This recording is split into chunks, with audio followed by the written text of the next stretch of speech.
Here for a quick deck tech before we get into the video of the various matches we played throughout the Legacy Showcase Open, which is kind of the standard Legacy challenge each weekend. The challenges are kind of the bigger events each weekend that usually run on Saturday, ones run on Sunday for each format. They kind of vary the times. Like say if one's in the early morning, then it'll be in like the later morning the next day to kind of give people the chance.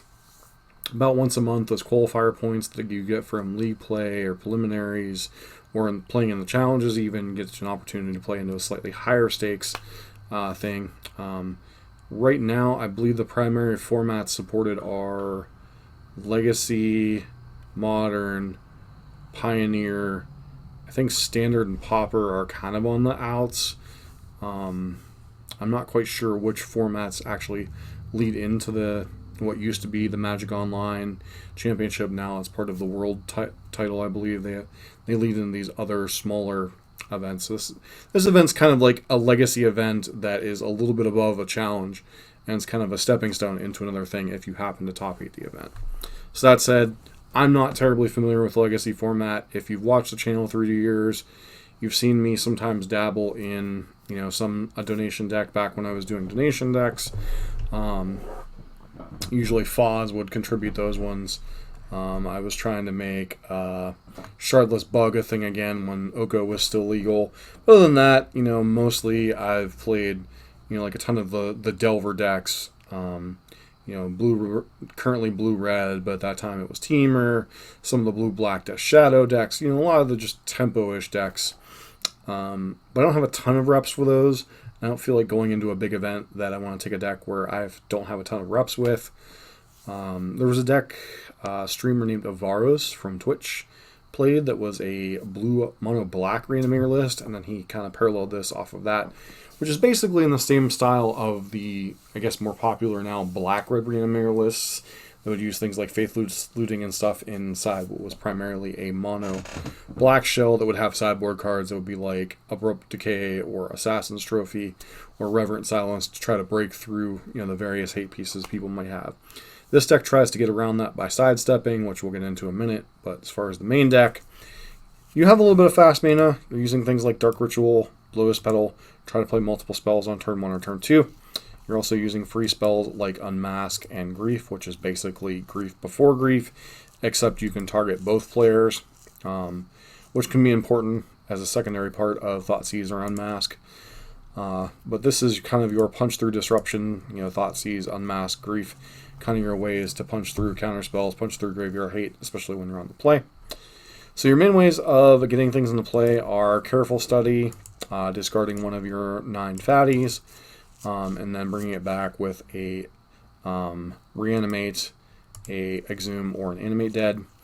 Each of these has their pluses and minuses. Reanimate obviously only costs 1 mana, but it does cost you life equal to the converted mana cost, so you're taking an 8-point hit for any one of these fatties you're bringing back.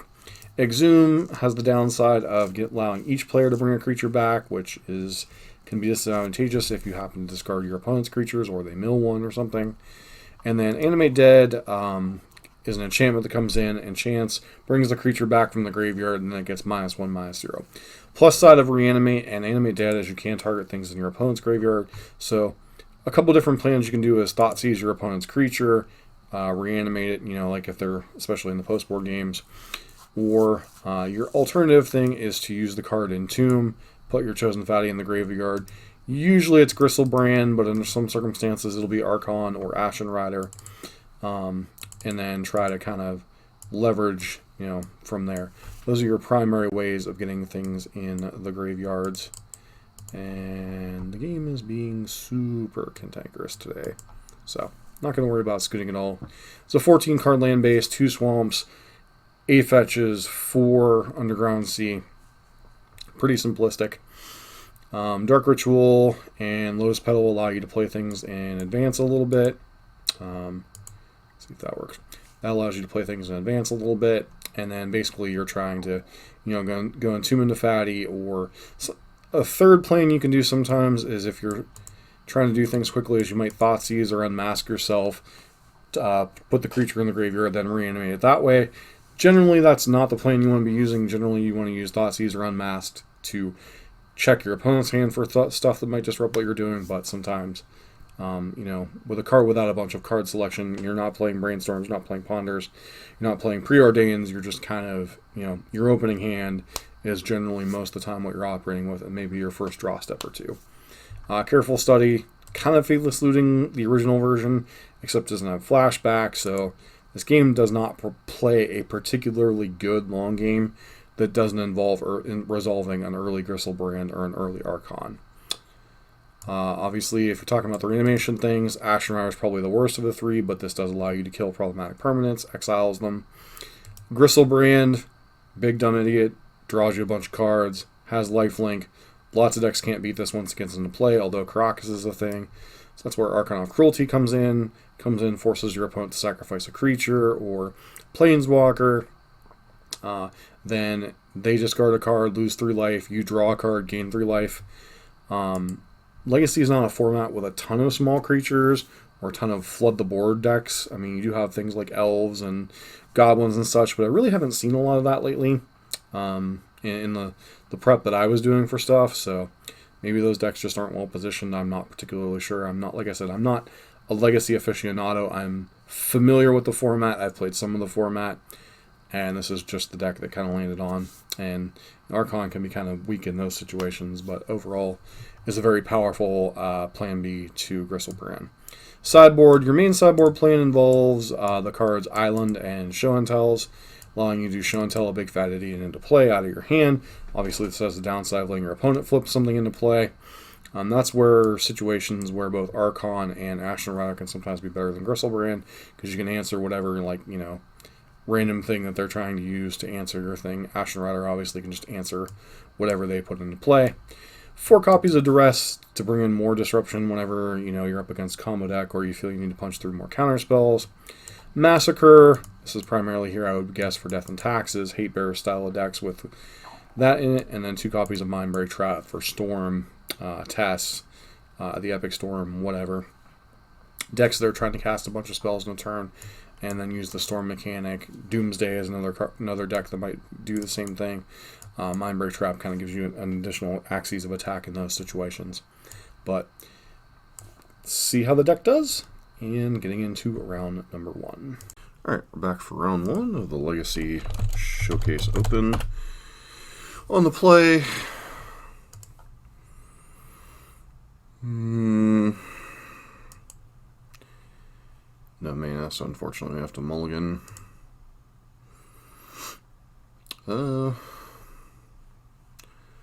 Once again, no mana.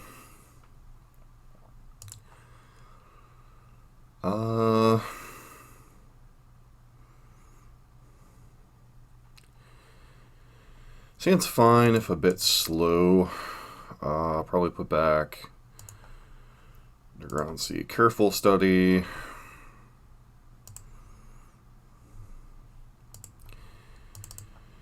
On Basic Swamp and Thoughtseize, since we're on a little bit of a slower hand, unfortunately. I could just try to jam, but really need to know what our opponent's on. Alright, so opponent has Putrid Imp, Ox, Blazing Root Walla. Discard your hand, draw 3 cards. I think we just gotta take LAD here, right? It's flying. So we really can't stop their enablers. I think we just try to stop their mana.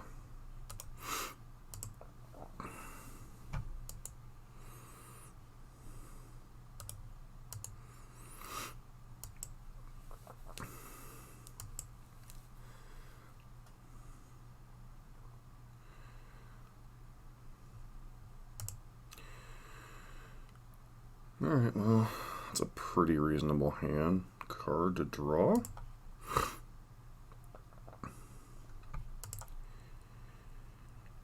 Tomb.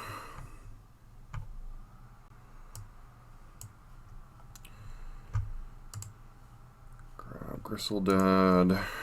Reanimate Gristledad.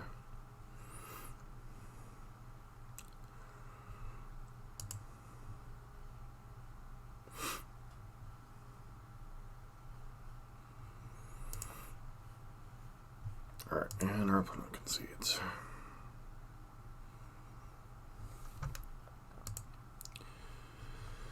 Looks like we're up against a variant of Dredge.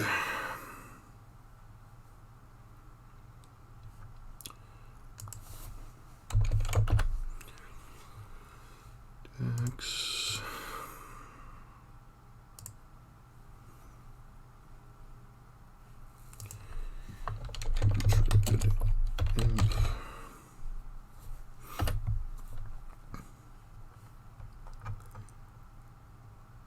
Alright.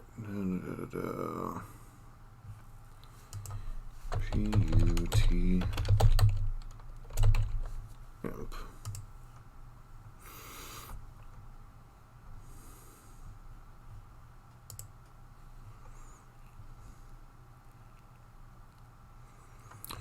So, Very Macabre looks to be their main graveyard hate piece. They're not really a Dredge deck anymore, per se.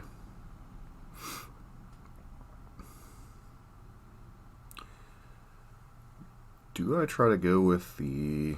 I think we just take out the Exhumes, because they're already pretty miserable. Bring in the Show and Tells. Our mana really doesn't look like it's going to be under attack, so I don't know that I need to bring in the island, although it's not a terrible idea, I suppose. And I always struggle as to what the last cut is. Usually I just take out a Gristlebrand, but here it might just be an Ashen Rider.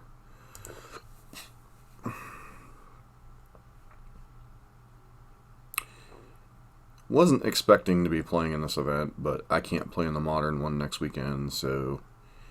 I initially experimented with Delver, but I just don't think I have enough time to learn the deck properly. This hand does nothing, honestly. Once again, no mana, no starting mana being an issue here. Guess we keep this hand. Put back Archon, I guess.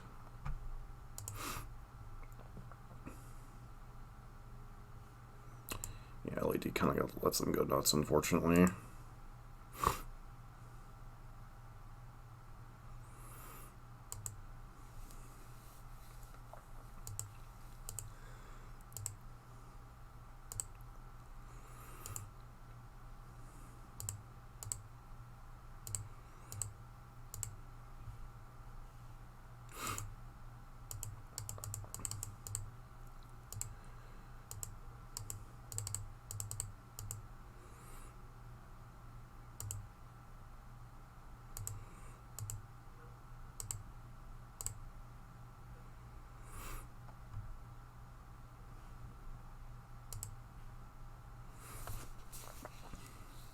So I actually screwed up. If I would have kept the Archon,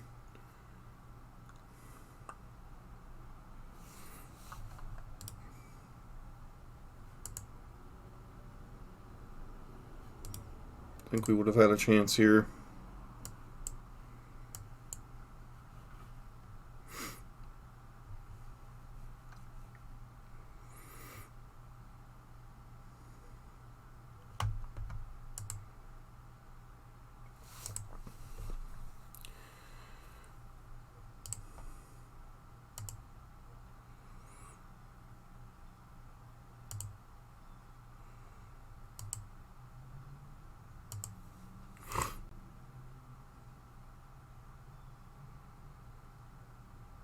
Sure.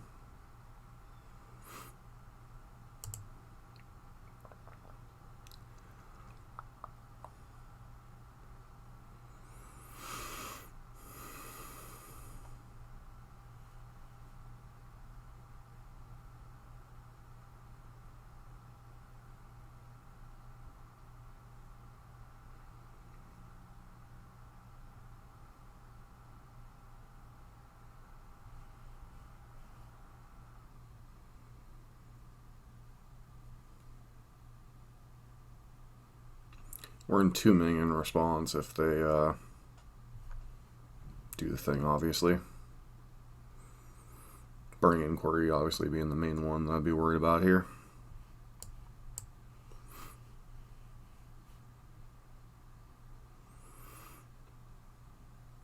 Yes, no, proceed.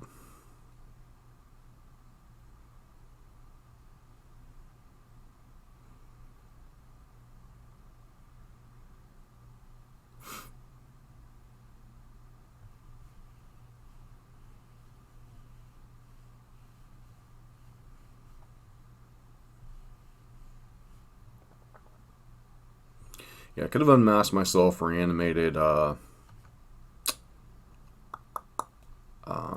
Archon. So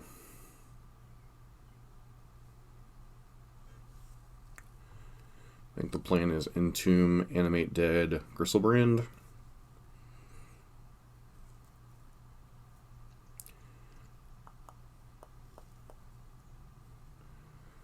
Cabal Therapy, perhaps.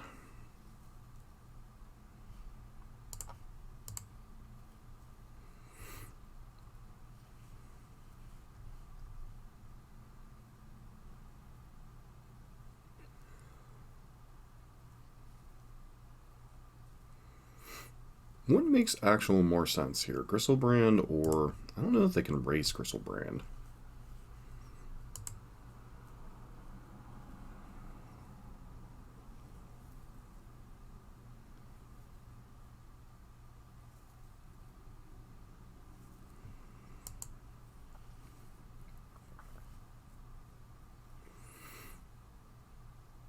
Bloodstained Mire, sure.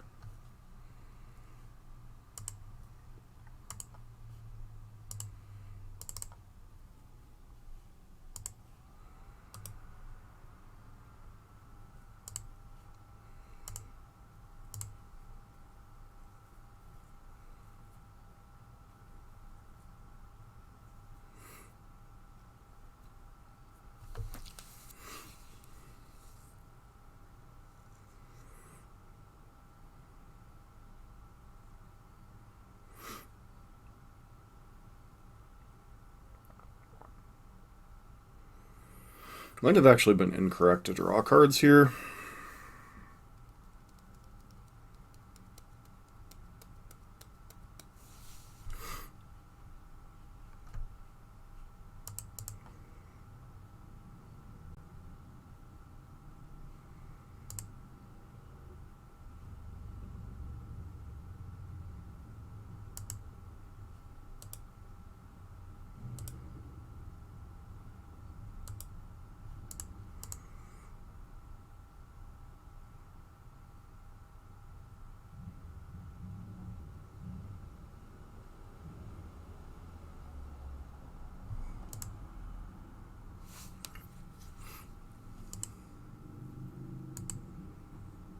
Problem is, with Reanimate being our only...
Definitely blocking there.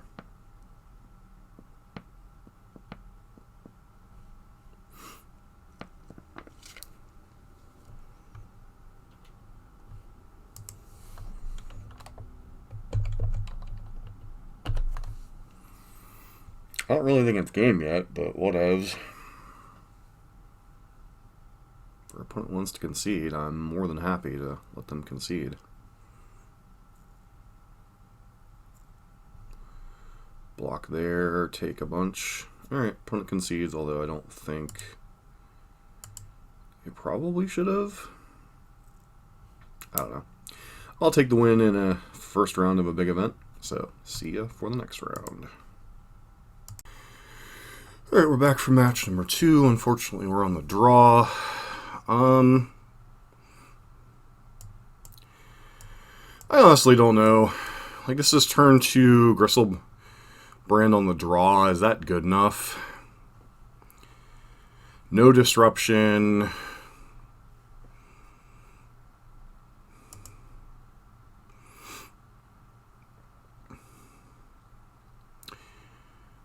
Yeah, this seems fine. Guess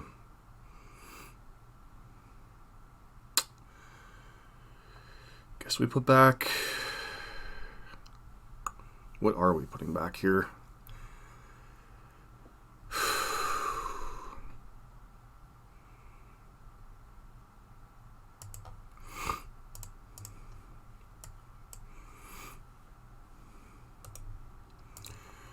Mox. Okay.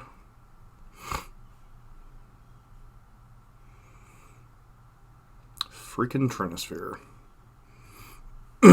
Okay. Well,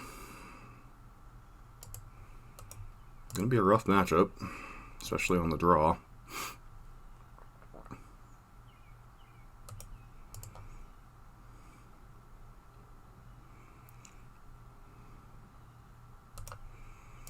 Yep, losing the die roll, we lose the match.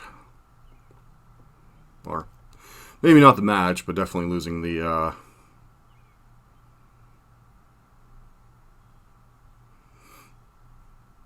okay.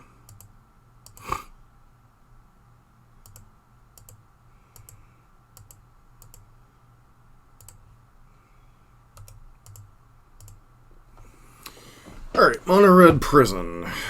Not really sure what we can terribly do about them. It's one of the things about Trin Sphere.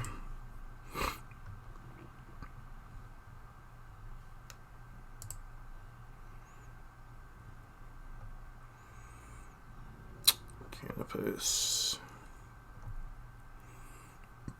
Horn of Amethyst, Leyline of the Void. So, definitely need to bring in the show and tells. Take out the Exhumes, brand the island, because things... maybe this is a go down Archon matchup.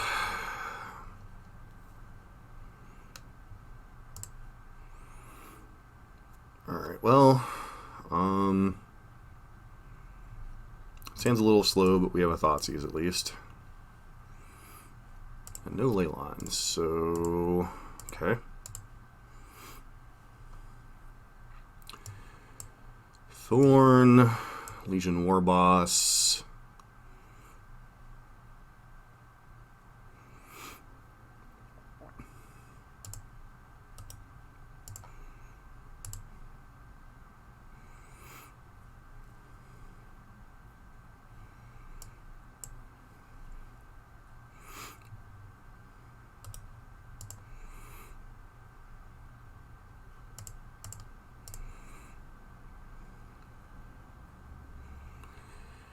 Alright, hit a land source, so discard Gristle Brand and Tomb. Throw a Swamp. Cast Reanimate on Gristle Brand. Guess they could have Dead Gone as an out.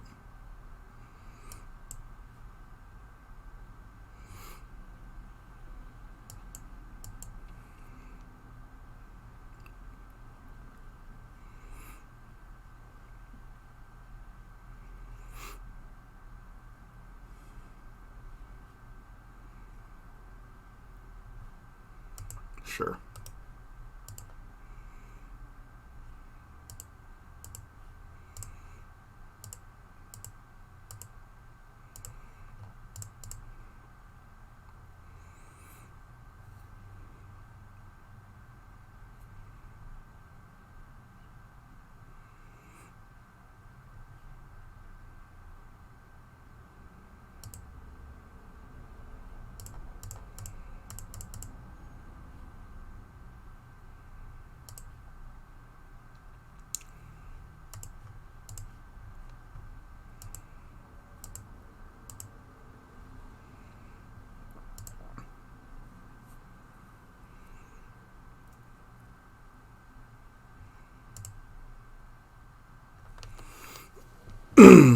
Alright, well.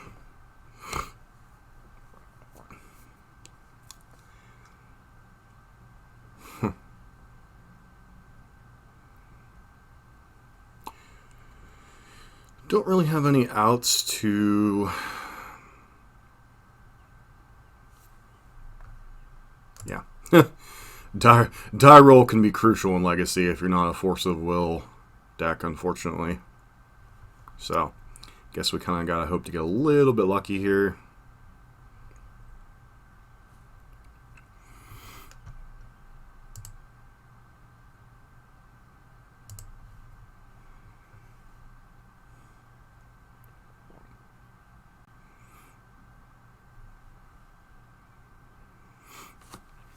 Yeah, we're keeping this hand.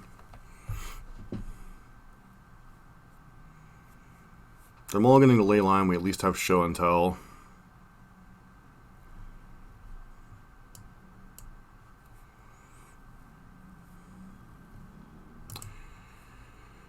Okay.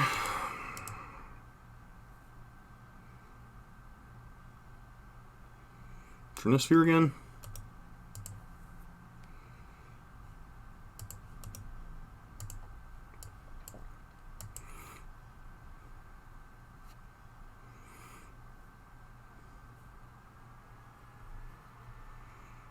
Yeah.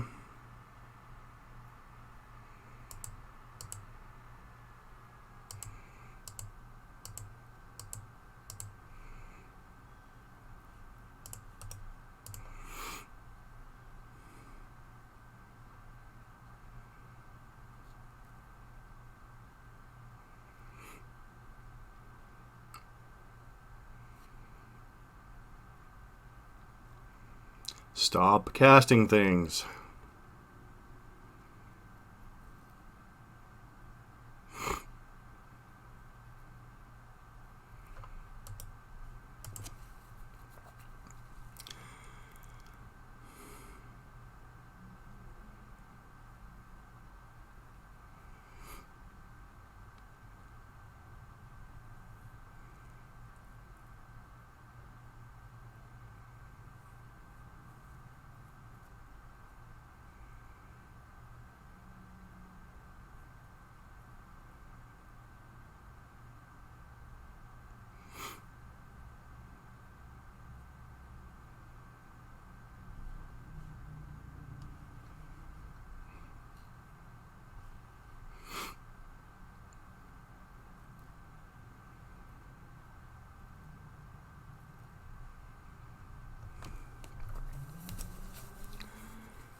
Okay.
Unfortunately, I think we're just dead.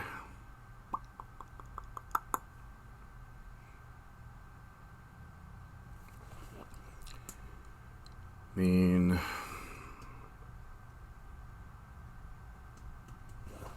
fortunately, sometimes Show and Tell Ashen Rider just isn't enough. When your opponent has Trinosphere plus pressure.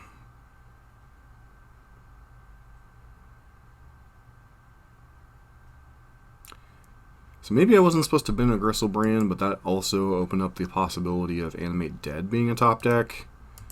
Obviously, Exhumes being in our sideboard. Careful Study wouldn't really be an out. Yeah. Pretty sure we're dead here, but, you know, make our opponent do it, I guess.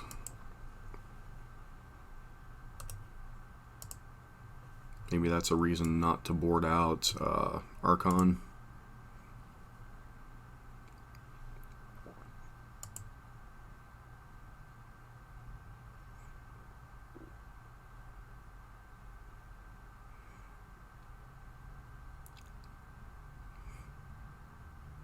Feels like they have Fiery Confluence, so it doesn't matter what we were doing anyway.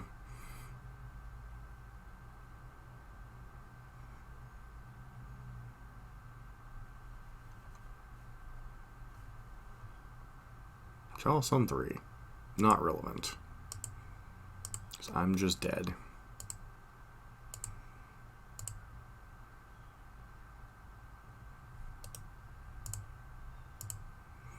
Alright, 1-1.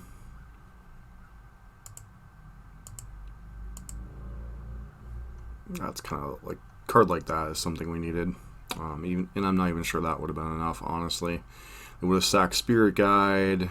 Go block, go to 1. No, I guess we go to 4. So, you know, it's little decisions with this deck, but, you know, kind of losing a die roll in this style of matchup.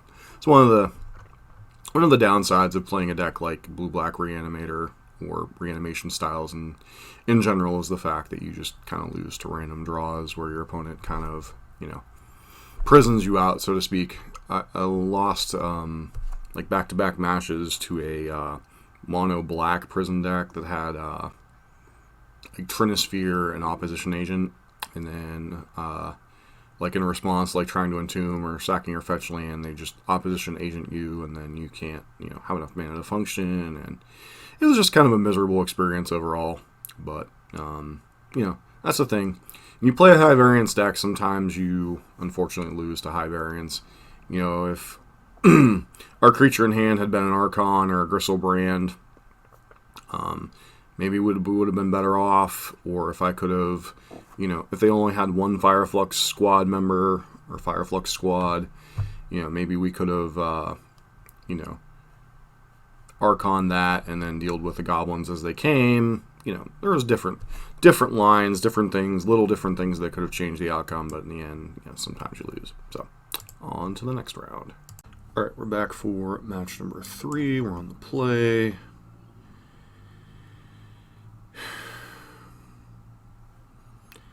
Sand has like everything we want except a reanimation spell.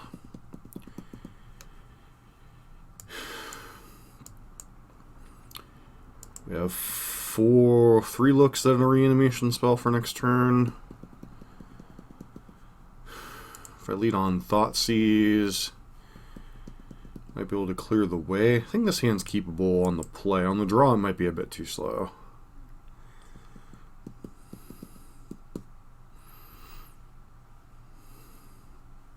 Like I said, it's obviously a risk. I mean, we have something to bin with Careful Study.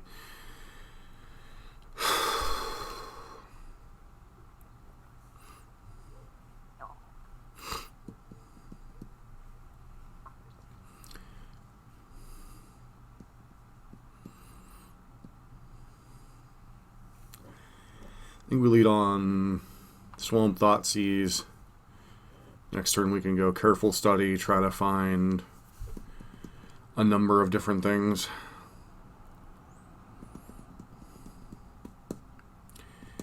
Maybe you're supposed to mulligan this hand because you don't have a reanimation spell, but I do think 3 shots at 1 is pretty decent, especially since we, you know, already have half the equation, which you know.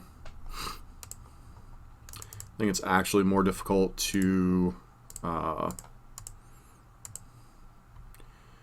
Swords to Plowshare, Ragavan, and Ponder. I think Swords is the more annoying card here. Opponent's going to have Ragavan on one.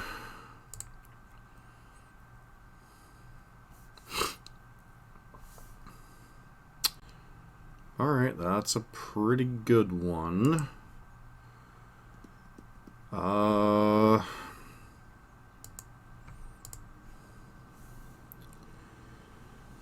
Entomb, all we know it can resolve.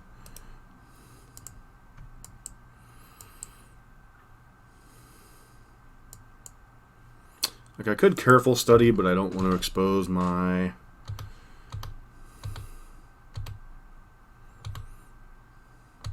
Careful Study, sure.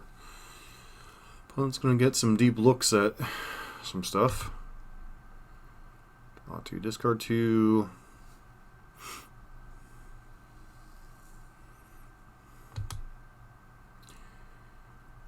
Do they shuffle or not shuffle? Alright, well, we're in some trouble.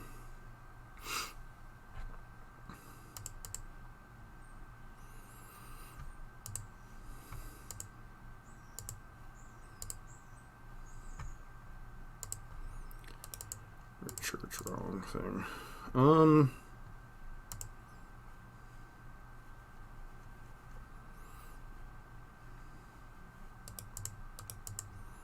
It's really a risk, you know?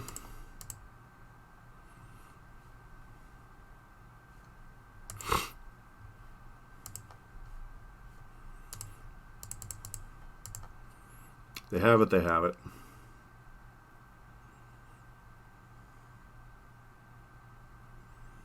Alright, we got by days. Nothing we can do about it.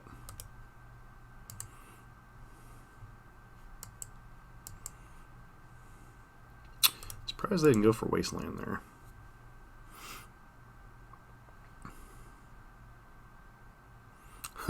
Don't think they're casting that one.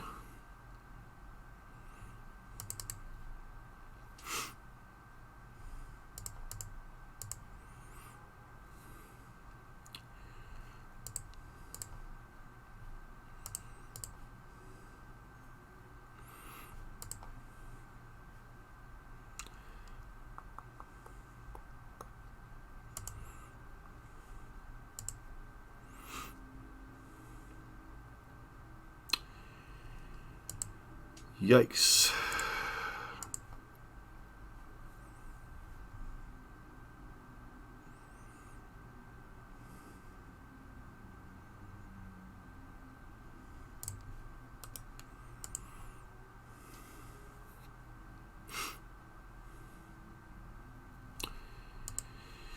Yep.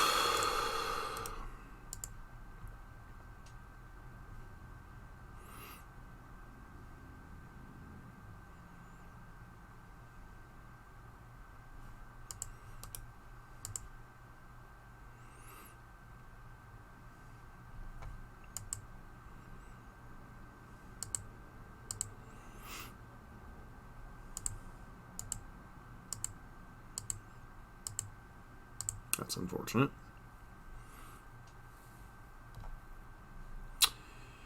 And this game's over. Because our opponent can reanimate one of our stings.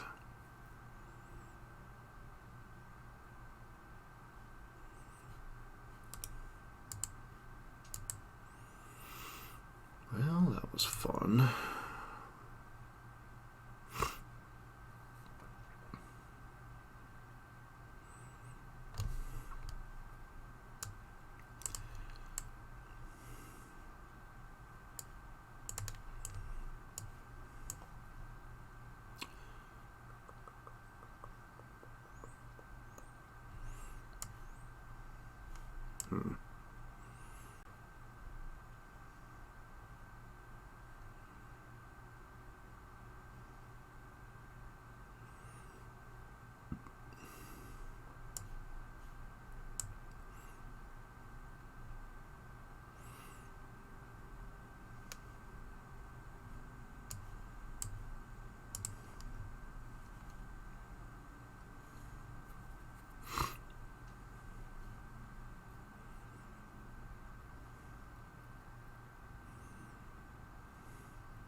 I couldn't tell if we were up against Jeskai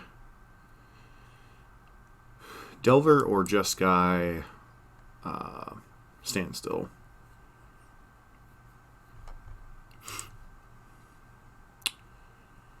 Tomb, Grief.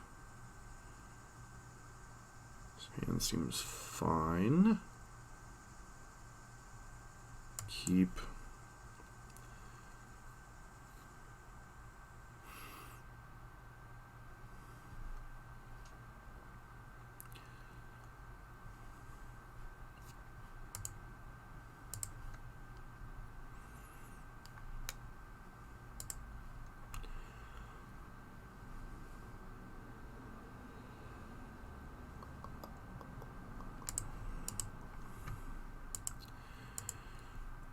Swords, Ponder.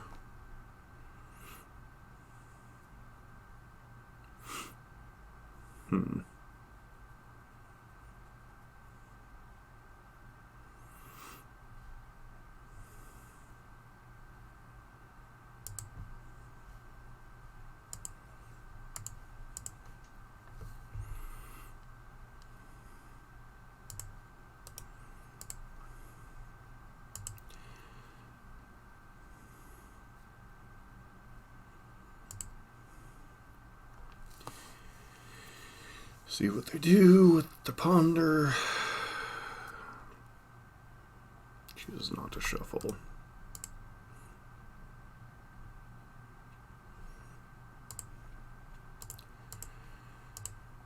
That was a most excellent draw. Force of will, eh?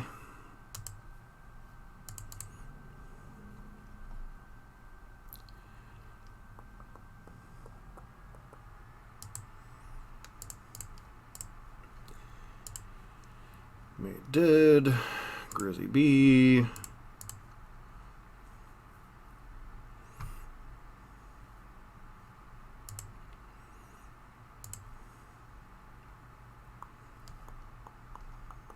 Alright. Well, is the show and tell plan even necessary?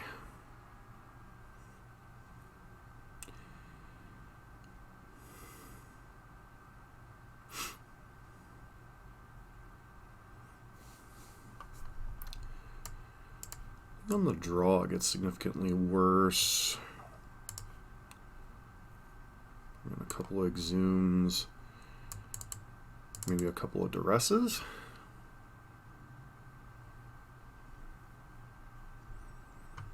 Bring back in the Dark Writ.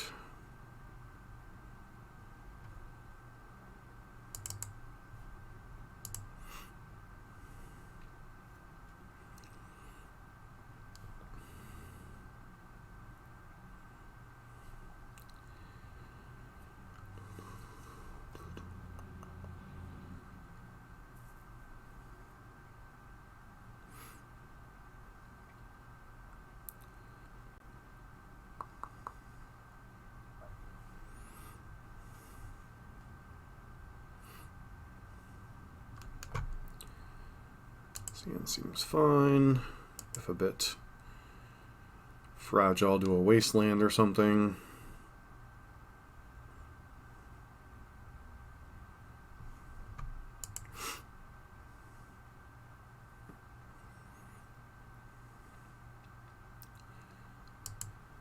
Yep, Ragavan's an annoying little card, isn't it?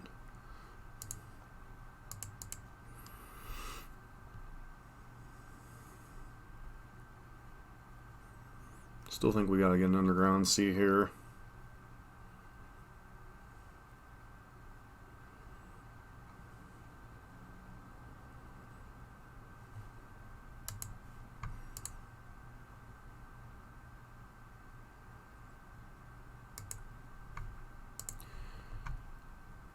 Start by casting Duress.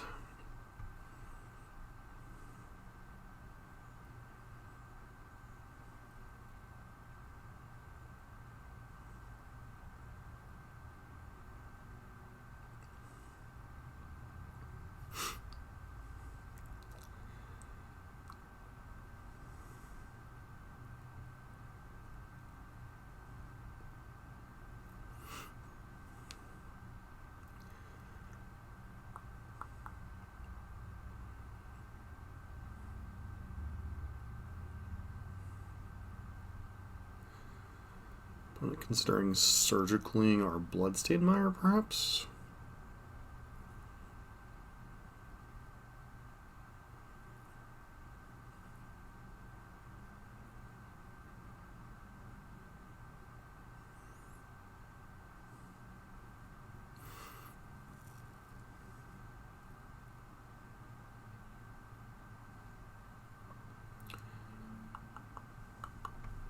Days. Nope.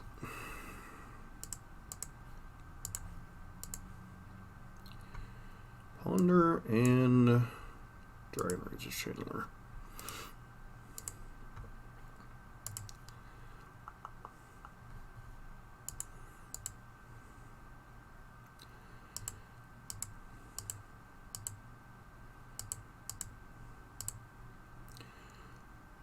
Making sure that's a fine hit for them, I guess. I did screw up the sequencing a little bit, but, you know, whatevs.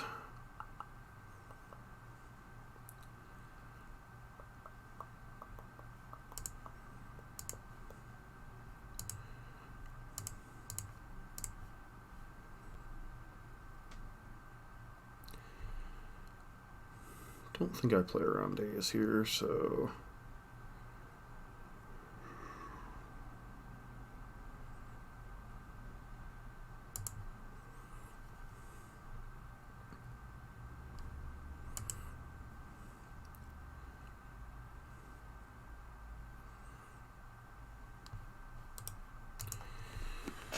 Alright, what you got?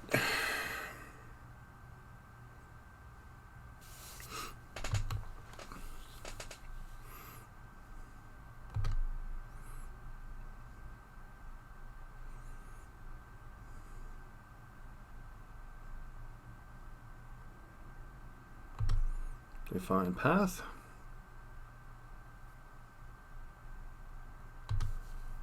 Okay, we're digging really deep.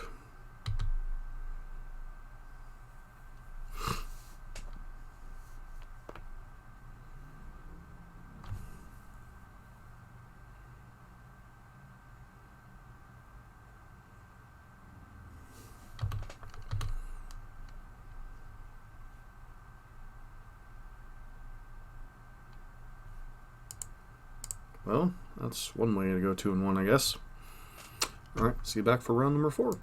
Round 4. Fight. Guess I'd like to play first. Well,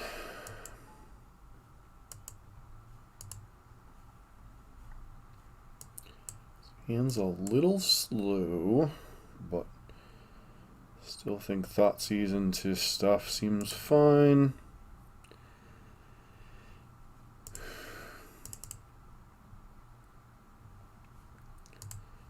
Grab basic swamp, Thoughtseize your ace.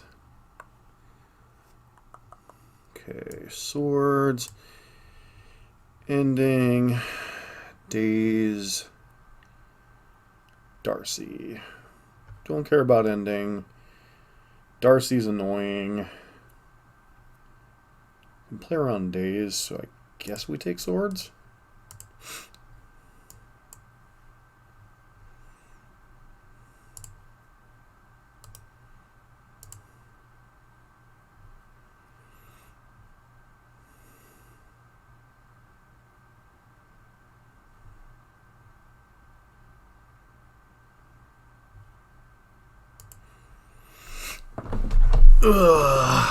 Well,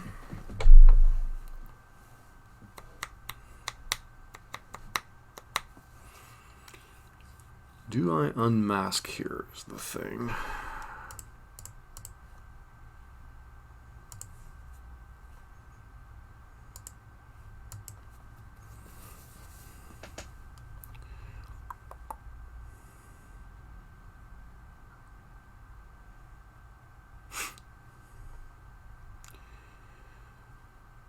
Guess we get Gristledad.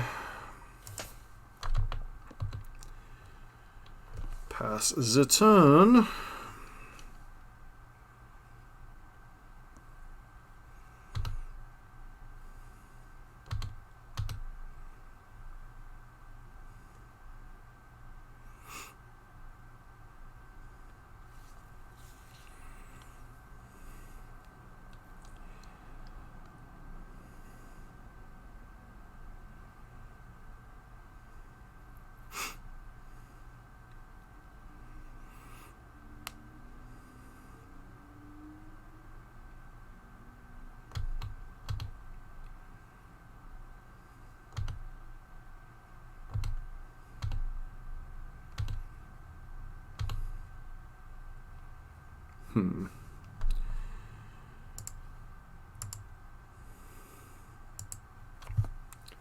Cast the Thoughtseize.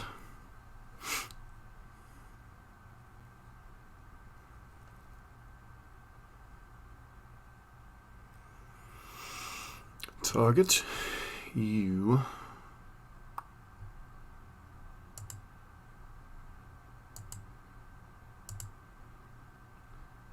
This is 3 of the cards in their hand.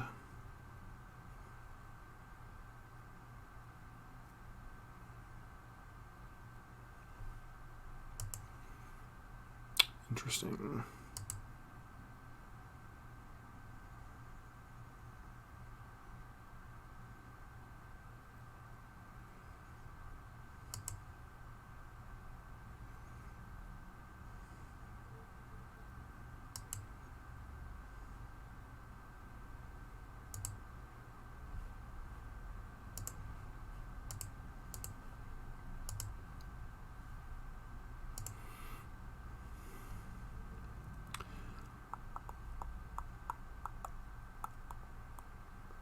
Prismatic Ending and Murktide.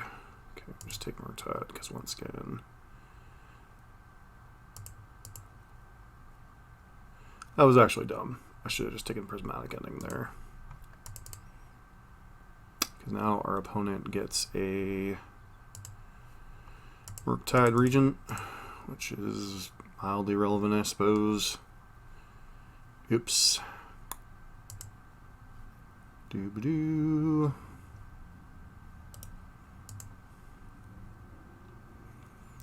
No reason to attack here.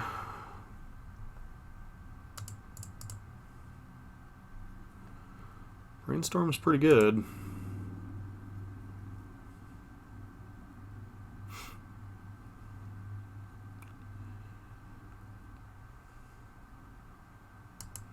Kept the card on top. That's terrifying.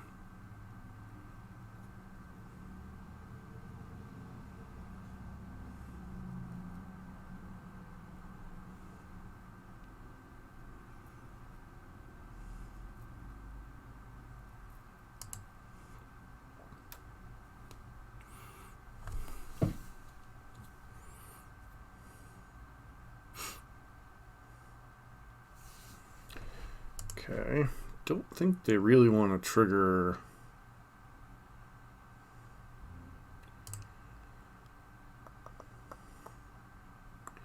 Do they shuffle?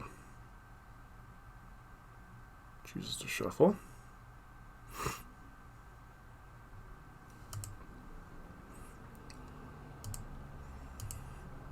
Huh. Well, I feel like this game is probably over.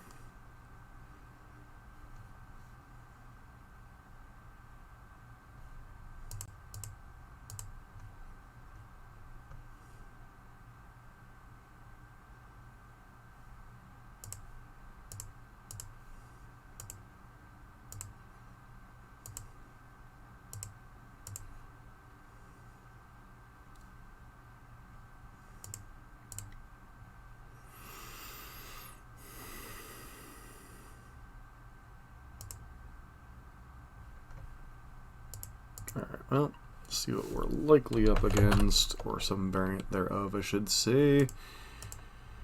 Dex. Legacy.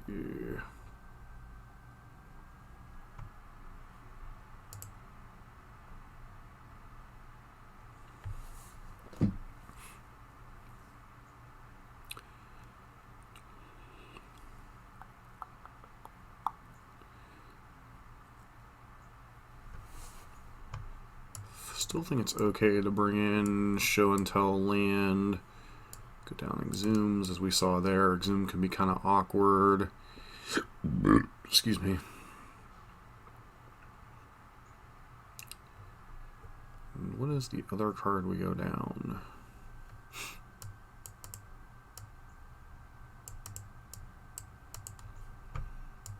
I think it's supposed to be like a couple of show and tells, a couple of duresses.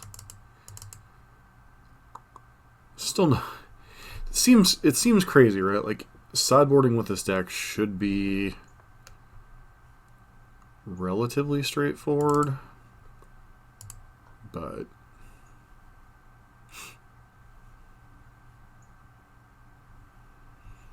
like you're an A/B combo deck. You either need Careful Study, a Fatty, and a Reanimation spell, or you need Entomb plus a Reanimation spell, and most of your other hands are just kind of mulligans. The alternative is, like, sometimes you have Thoughtseize and Unmask or Grief into steal your opponent's big dumb idiot and kind of kill them with it, because oftentimes, Leyline, Leyline's definitely a thing, but Animate, Dead, and Reanimate can steal stuff out of your opponent's yard.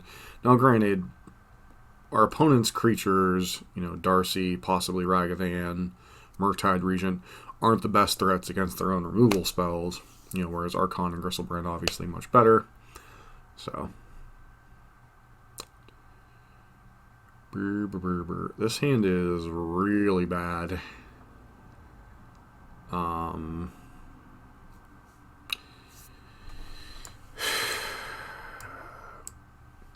This hand does literally nothing if Careful Study gets countered.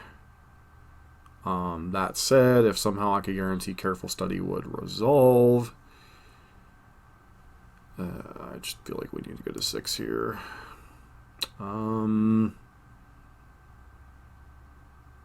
Yeah, this hand seems perfectly fine. Put back Entomb, I guess, and then decide if we want Gristlebrand on 1 or if we want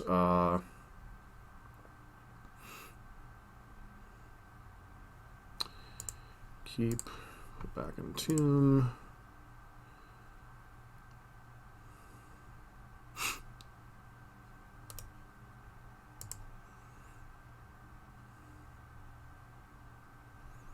Does that let us do everything?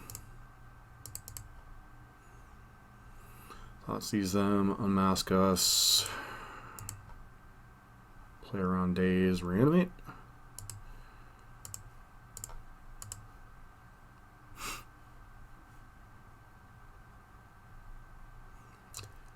Meddling Maze. Well, that's a hand.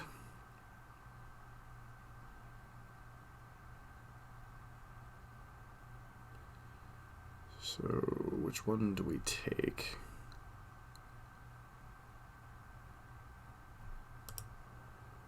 Target non-creature spell. Meddling Mage is annoying. They can cast it next turn. So...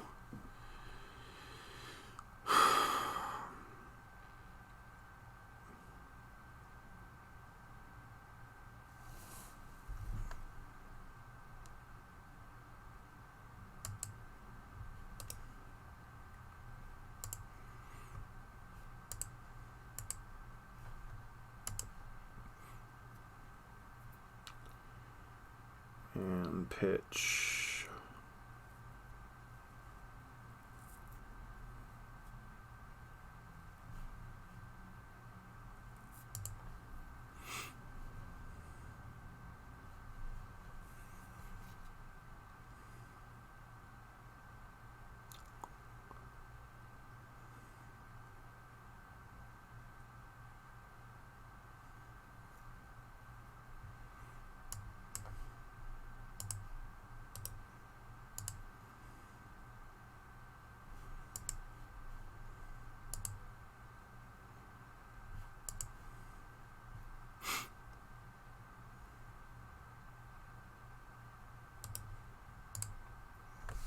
Question is, what do you even name here?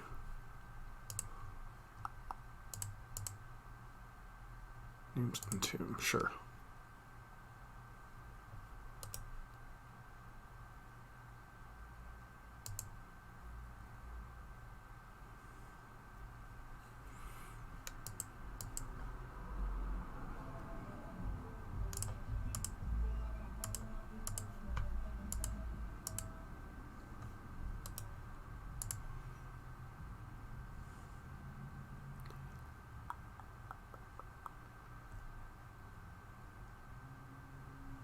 Okay. I guess actually knowing the contents of our opponent's hand, I should have pitched Gristlebrand and held on to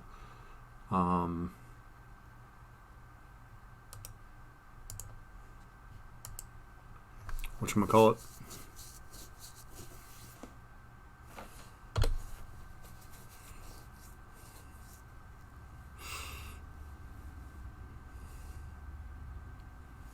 Alright, well, somehow if we can hit runner mana sources, we'll have a chance, I suppose.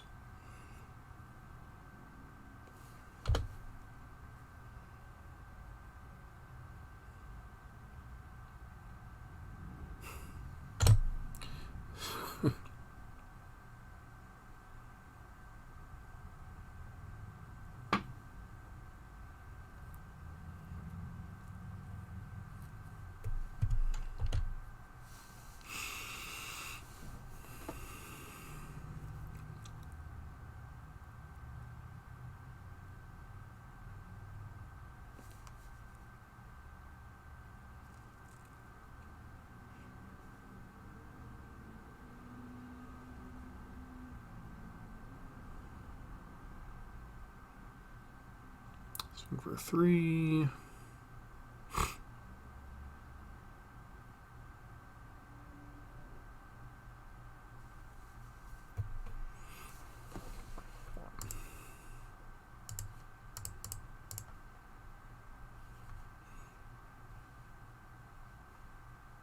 Opponent has to daze this, right?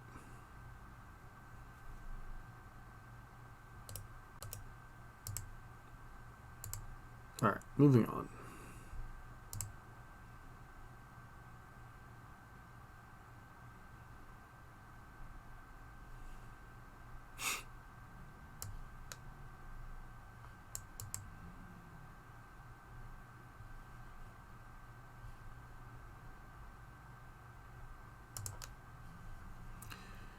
Alright, I'm fine with this sideboarding plan.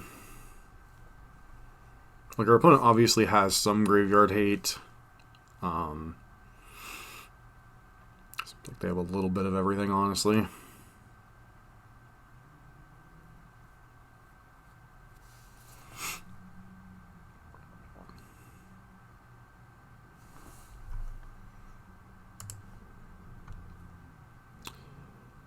What does this hand do?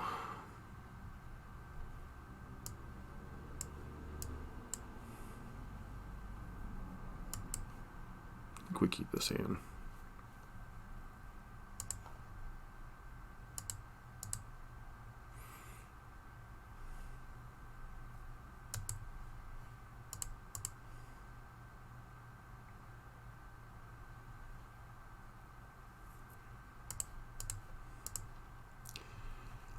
Alright, what are we working against? Soul Guide Lantern, Force of Will.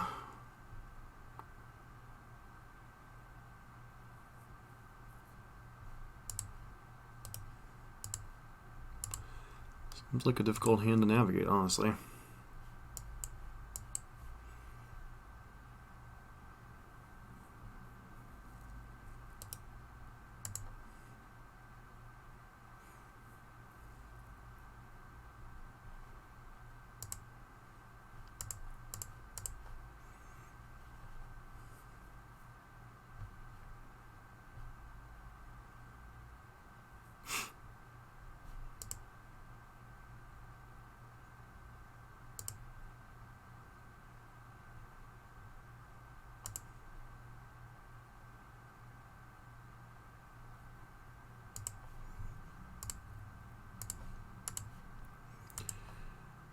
Archon.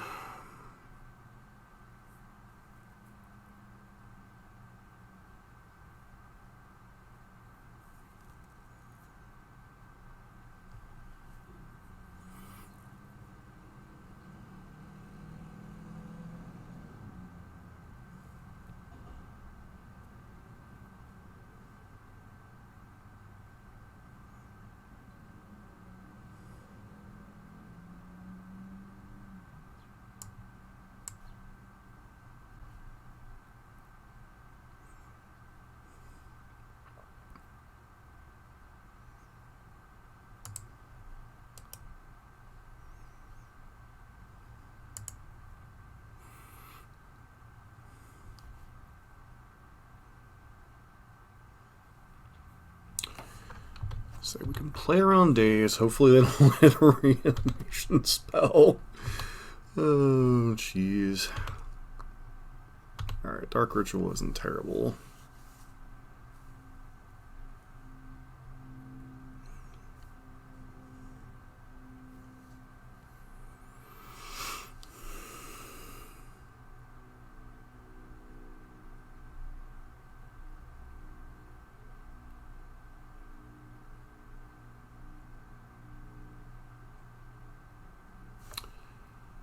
New opponent has this.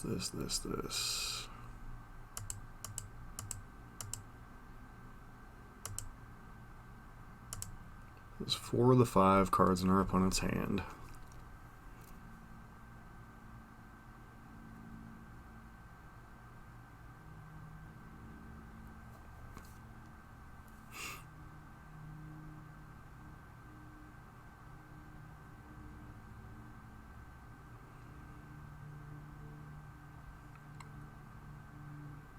Yeah, I think you just played Murktide Regent, right? Oh, they disagree. Alright.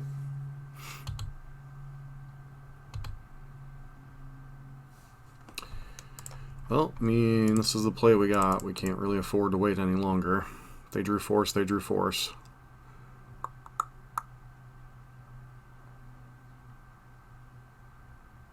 No, they couldn't have drawn force, because Darcy is their draw step.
So our hand is Murktide's Scalding Tarn here.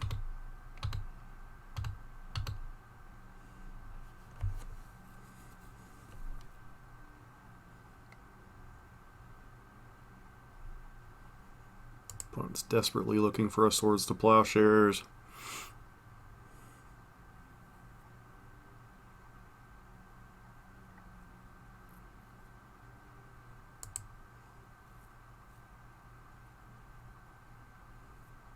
I think I honestly would have kept the Brainstorm.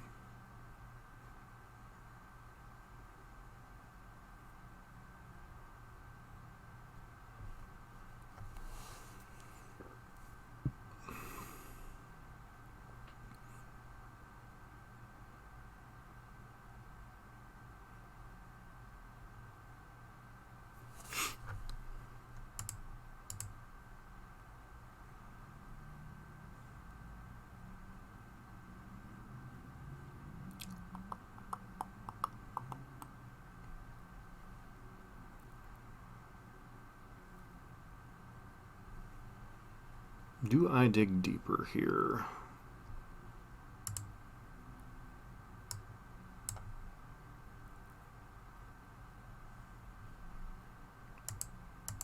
Alright, we have an Entomb.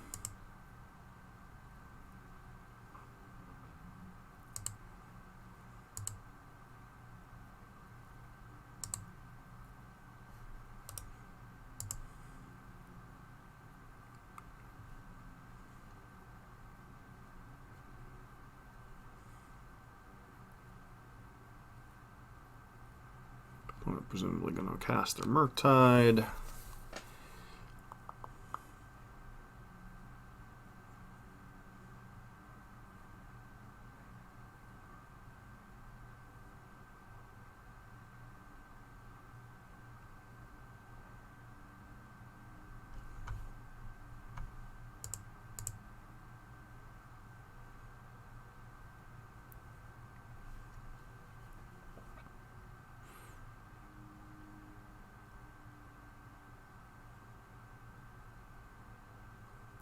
We have what? Animate Dead.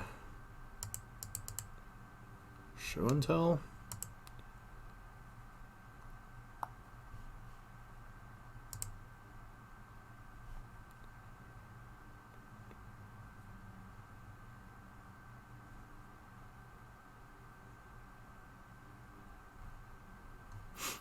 I'm probably trying to leave Delirium, maybe.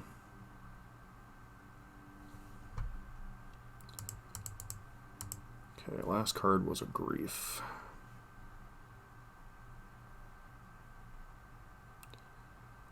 So, Dark Ritual. Dark Ritual.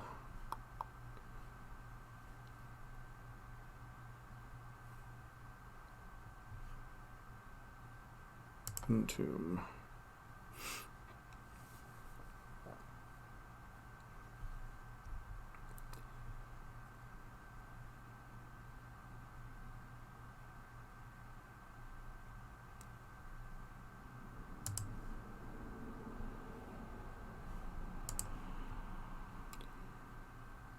Archon.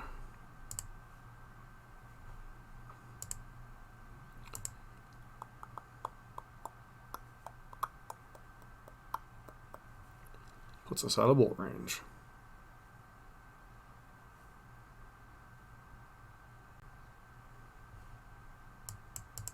Turn their Thoughtseize, which is kind of irrelevant.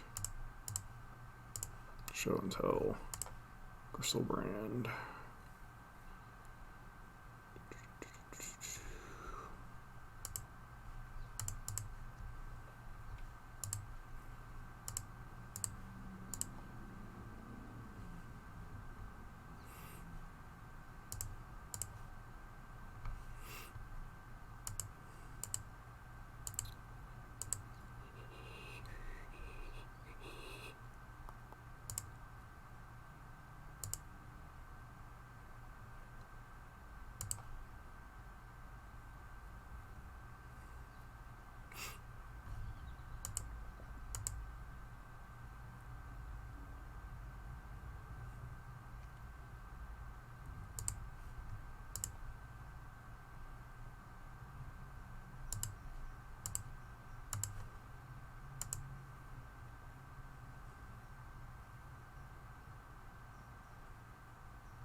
Alright, well, 3-1, and we've beaten 2 Ragavan Darcy decks so far, so that part feels good at least.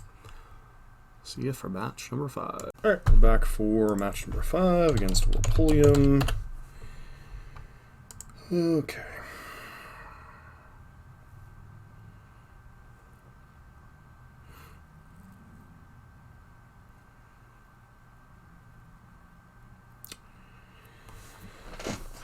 So we can play around days. Thoughtseize ourselves. Reanimate Archon. Guess that's good enough in the blind.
Alright, well, we have no idea what our opponent is on, so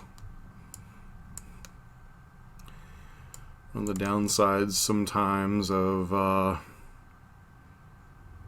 doing what we do.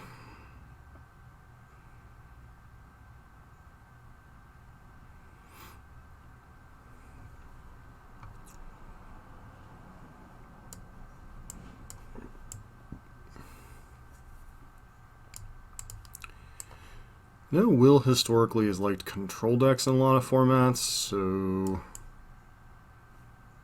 yeah.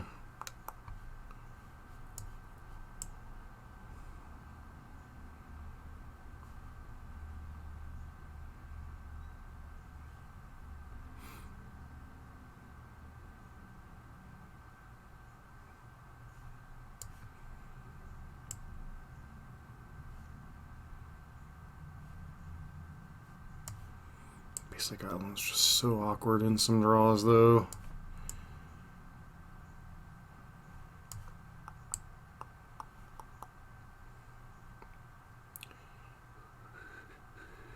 And we'll go with the 61 card special, see what happens.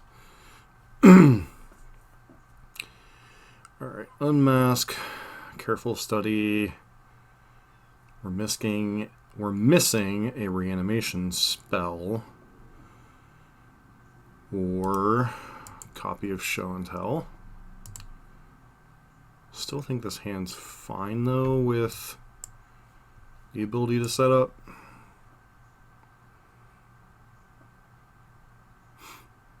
Mox Diamond.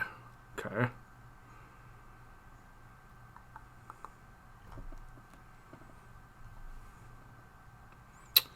So some types of depth stack. Got it. Entomb. Once again, not a particularly interesting situation.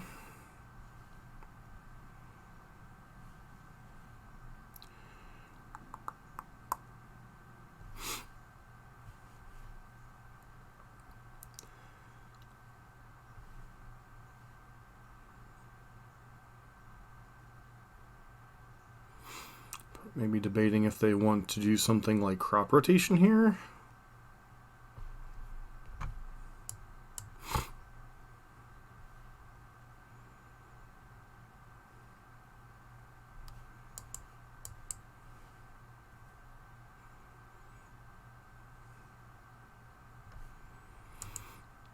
What are they rotating for is the question mark.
I think we just plan on entombing here for Ashen Rider.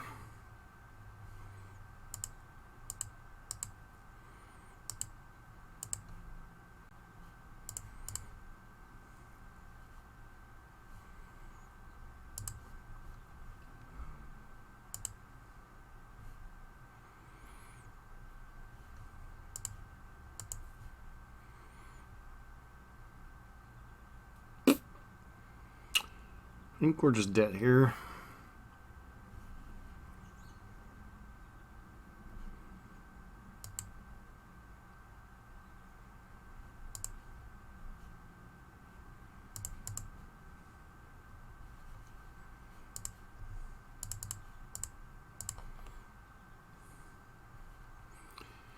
Didn't find a reanimation spell.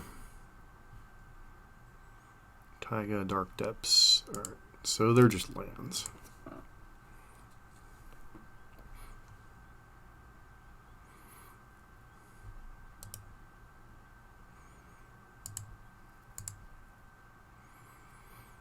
Alright, good to know. We don't even necessarily need the Show and Tell Juke, and Duress isn't necessarily that good.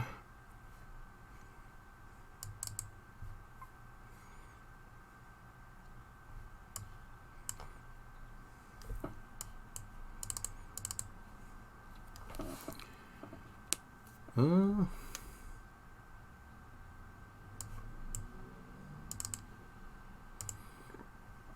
it like this, I guess.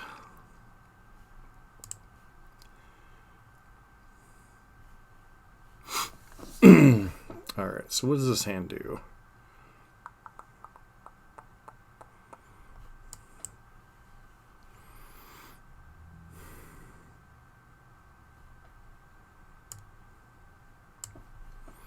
I think we keep this hand, but obviously it's really awkward.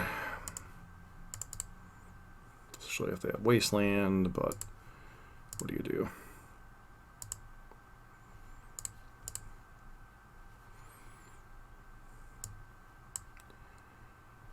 Yep, so we're dead.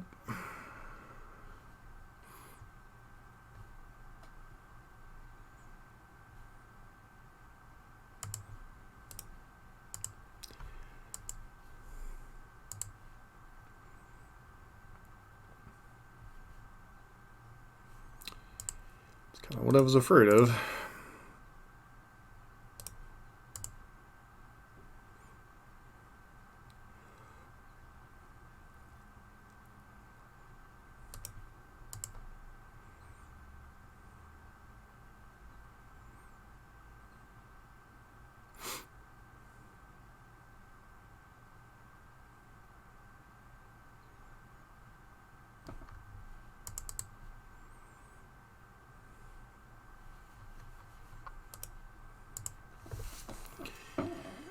No reason to make a move right now.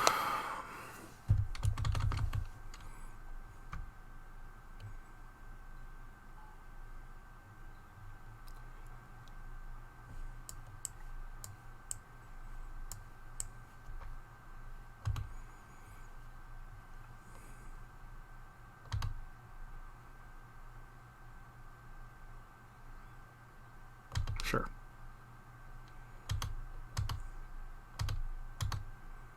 Land.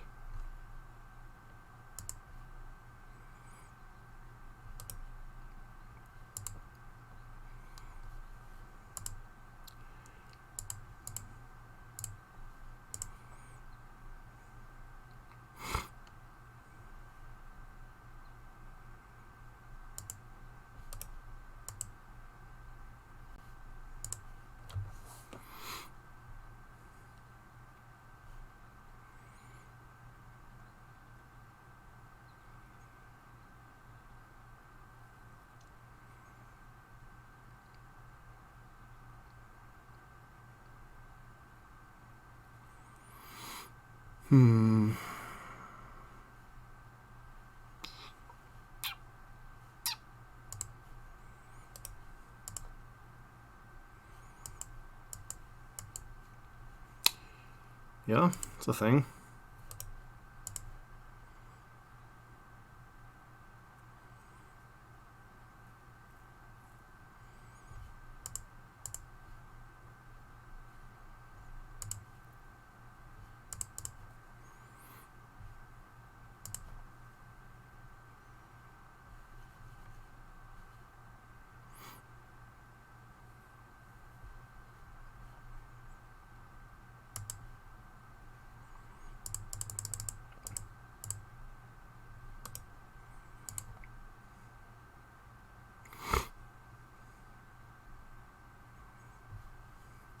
Okay.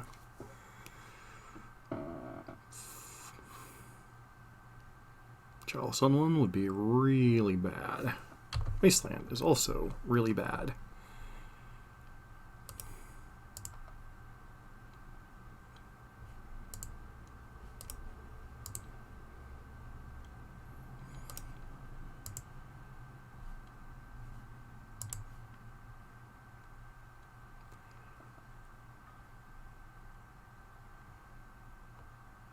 Sure.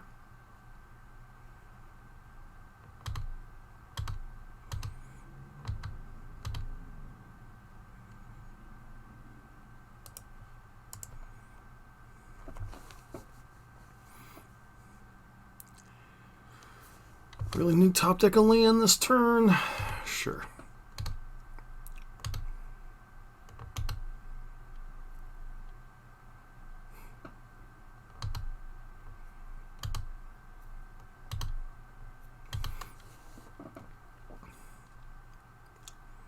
Yep.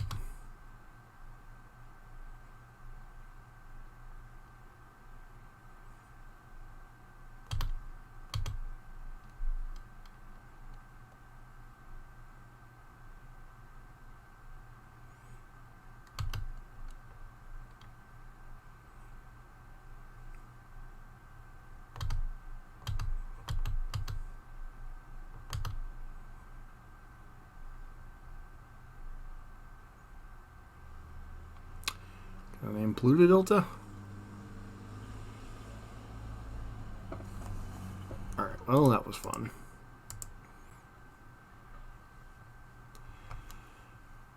Unexpected, but, well, sometimes you lose. Yeah.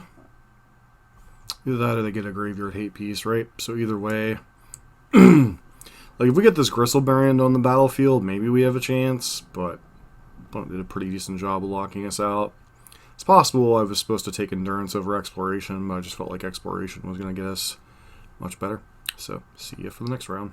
Alright, we're back for match number 6.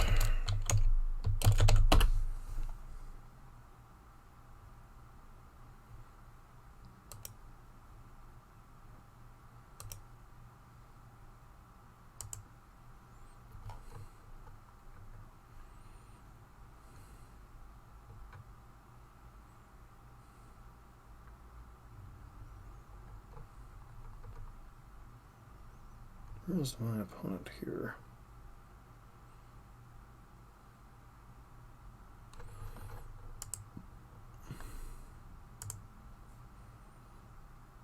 Alright, they are 3 and 2 as well. This hand doesn't have a reanimation. Don't think we can keep this one. This one...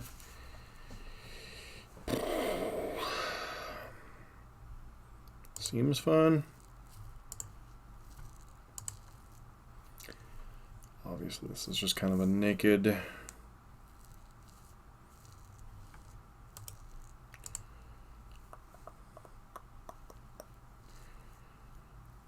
Okay.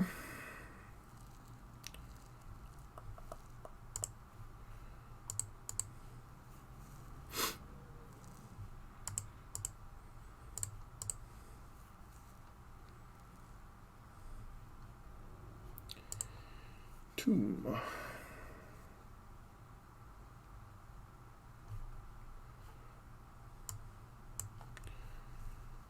Gristlebrand. Gristlebrand.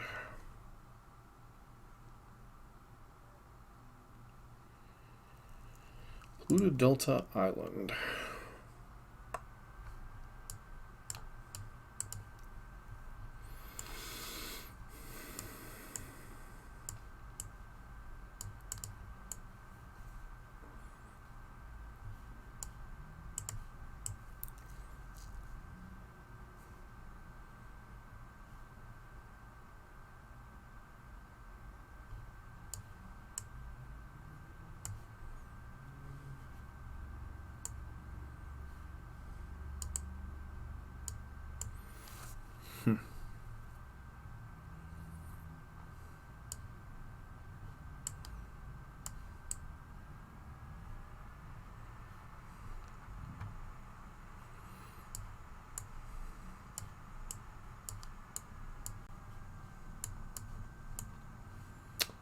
Um...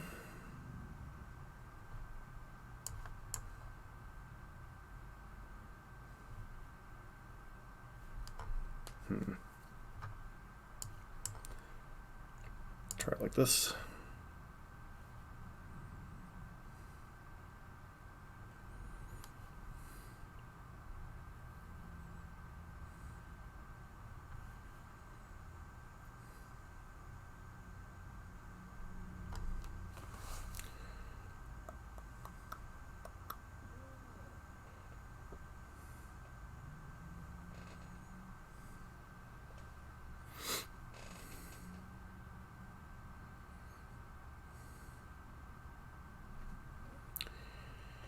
This hand's a little bit sketchy. I do think we keep it though? Question mark.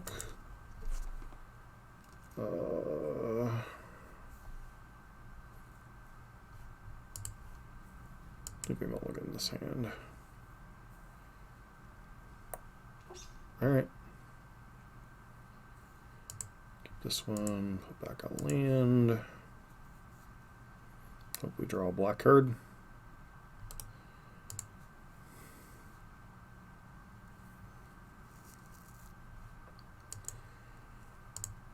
Alright, well, unmask, pitching, unmask. Coatl, Hull Breacher, Force of Will, Force of Negation.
Okay, opponent's going to Coatl here. They didn't Coatl, interesting.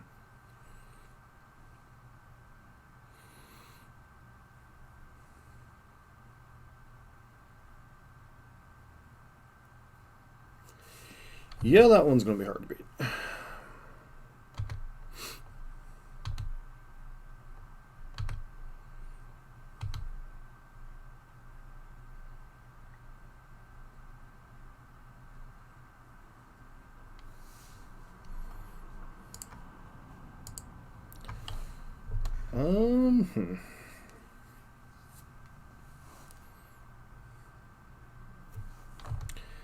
Somehow I don't think we're winning this game. Just guessing. Opponent eats Archon here. Yep.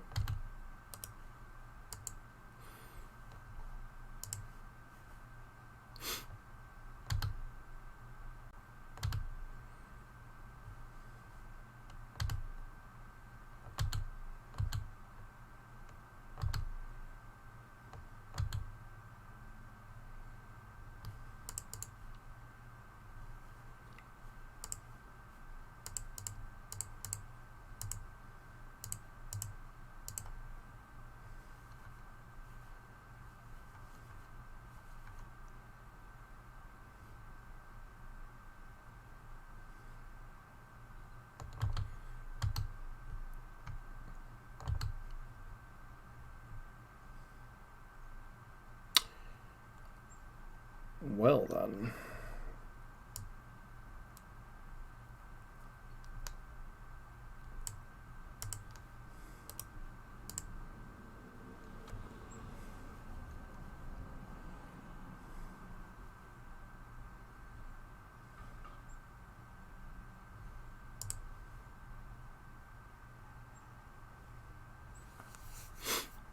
So dumb that that's a creature in other zones.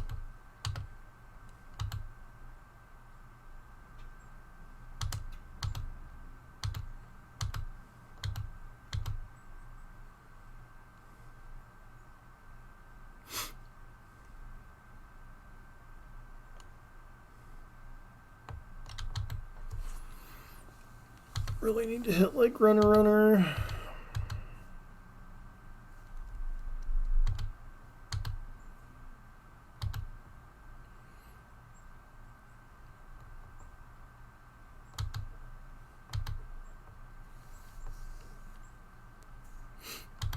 Not sure why our opponent's eating those cards, but whatever. reps. They're afraid we have like Murktide or something. Who knows?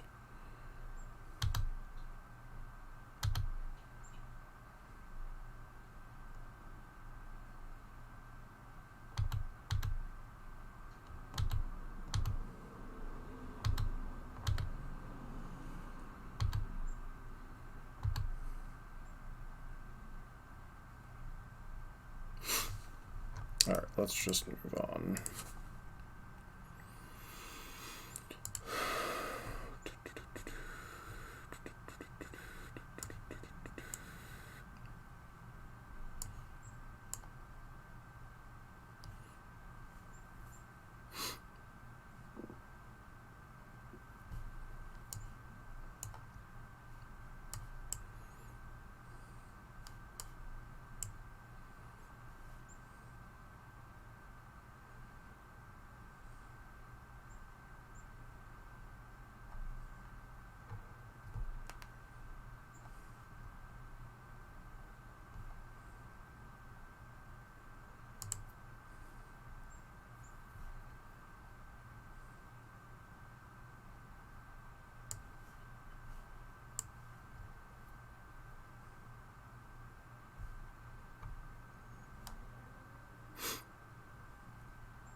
Only card that matters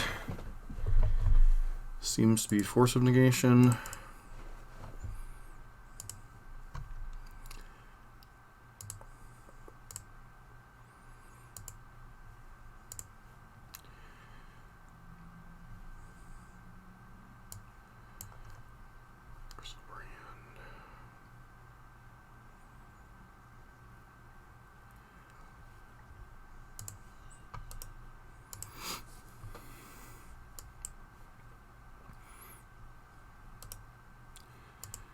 Yep.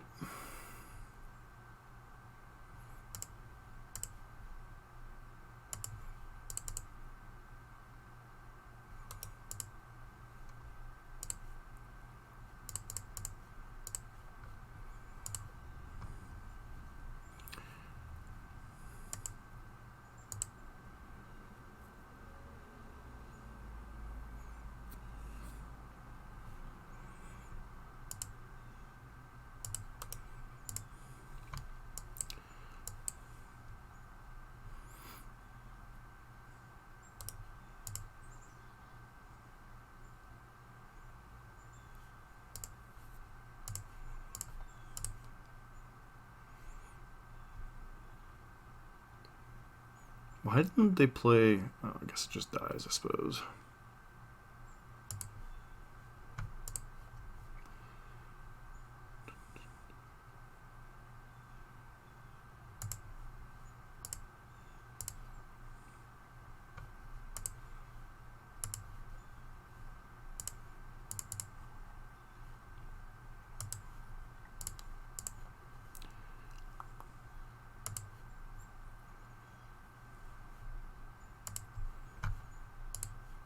All right.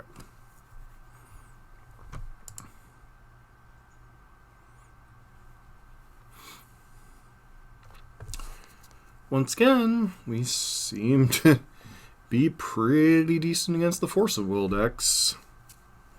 It's really just the hate piece-based decks that we've seen we've lost to so far. So, on to match number 7. All right, we're back for round number 7 against a Urion deck. So, Urion likely indicates Death and Taxes.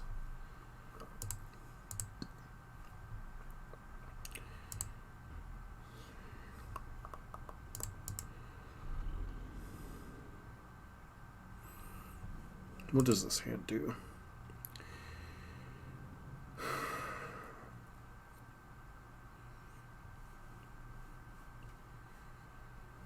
Sure, I have Dark Ritual, but I have no reanimation spell, so I think this hand's just a mulligan. Alright, this hand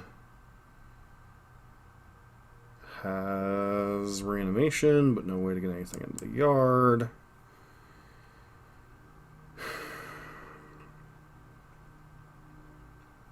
This hand basically has nothing but mana. We'll get to 4.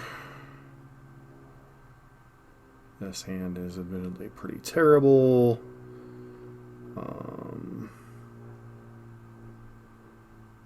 Guess we're going to 3. Alright. So we can keep 3 cards.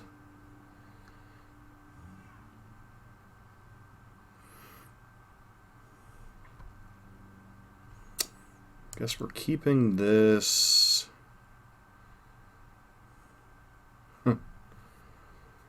Well,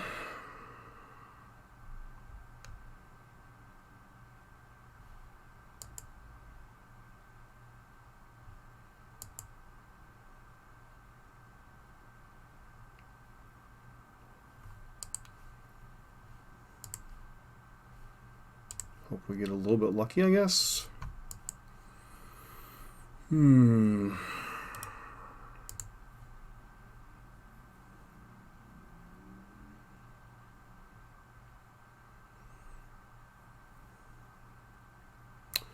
definitely not Death and Taxes.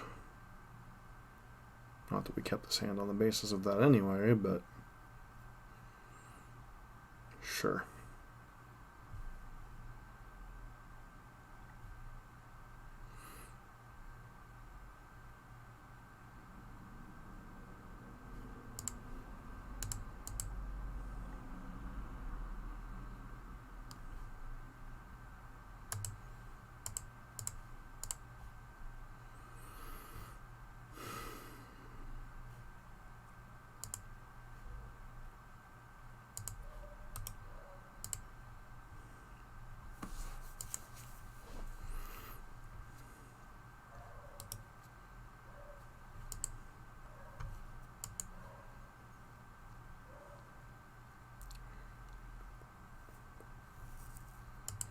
Okay.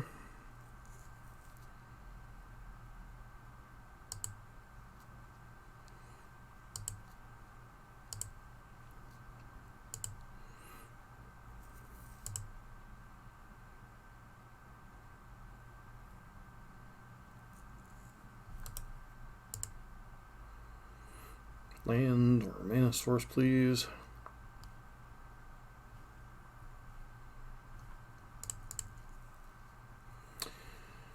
Well, if our opponent has Ether Spellbomb, then,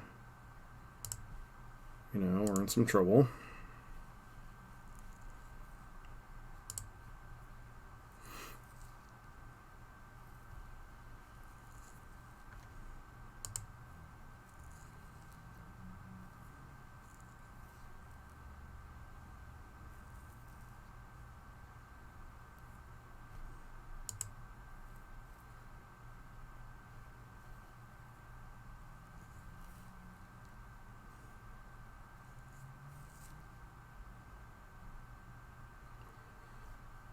It's moderately terrifying.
Okay, putting back a Crystal Brand and that.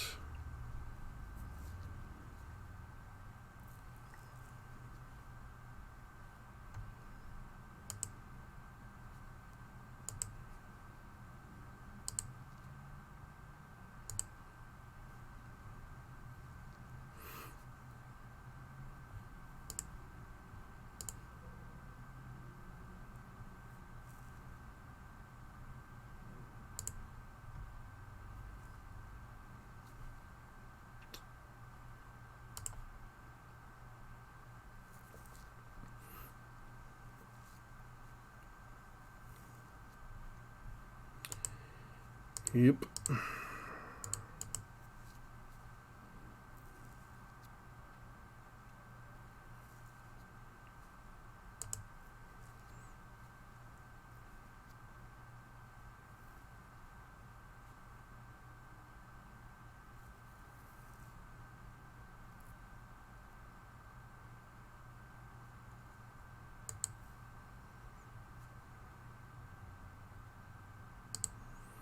Dead to Exaxes, huh? Alright, well, I guess that was my own stupidity.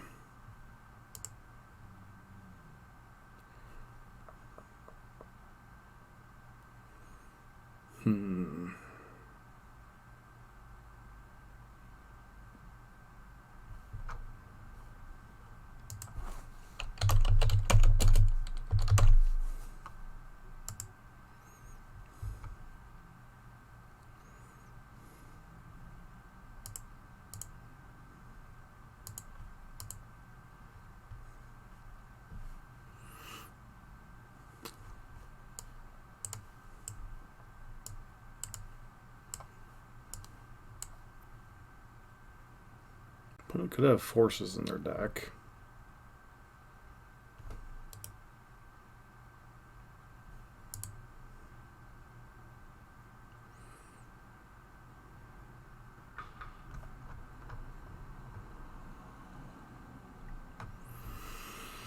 All right.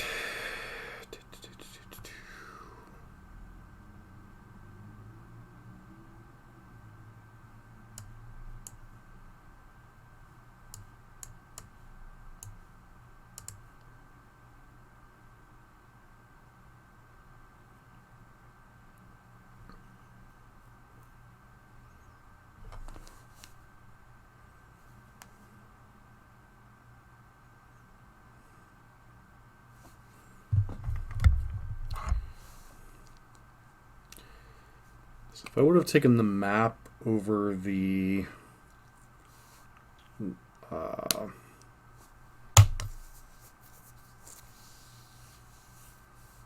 thought whatchamacallit, it would have had an okay chance, but I think they just would have been able to get the map back with Emery anyway, so I don't know if the play we had actually mattered or not.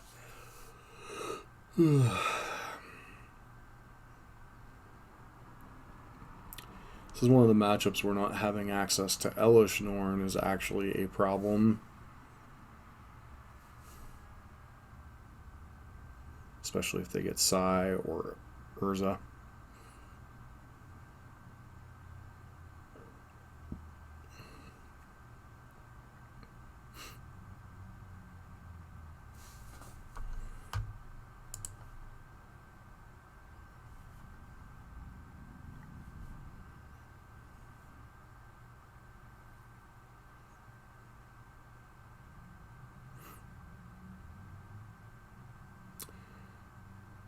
Okay.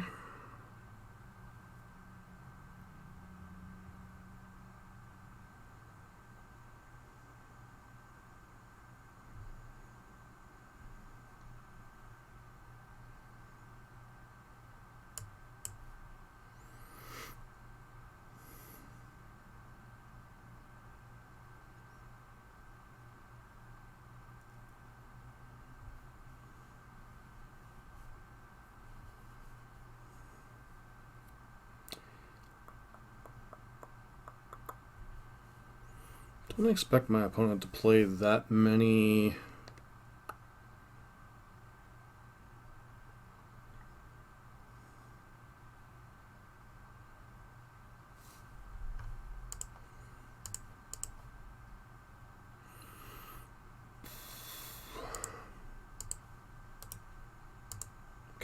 allows us to double reanimate next turn. Or double animate dead, I mean. Depending on, obviously, what our opponent has this turn. Maybe I was supposed to hold one of the two fatties in hand.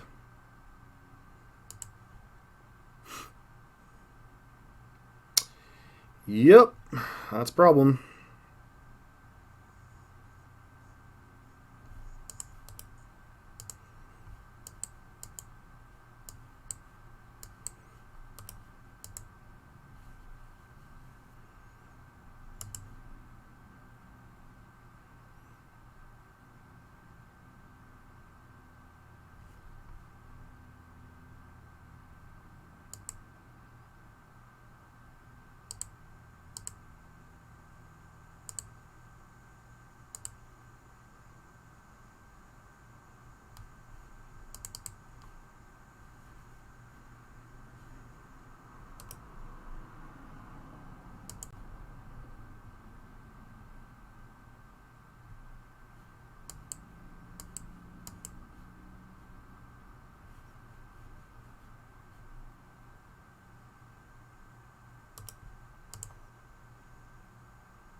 Still need to find the show and tell.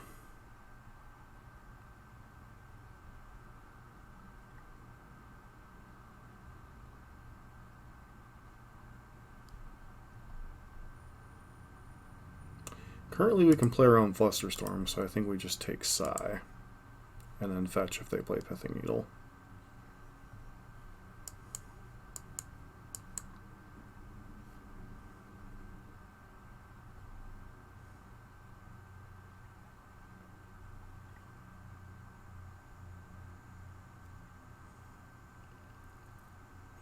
Furion in hand.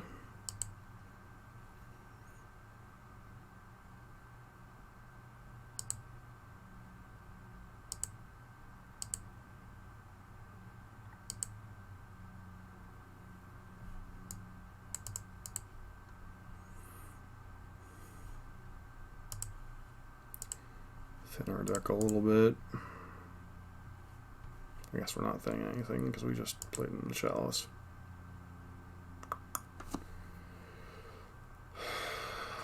Creature cards cannot enter battlefield.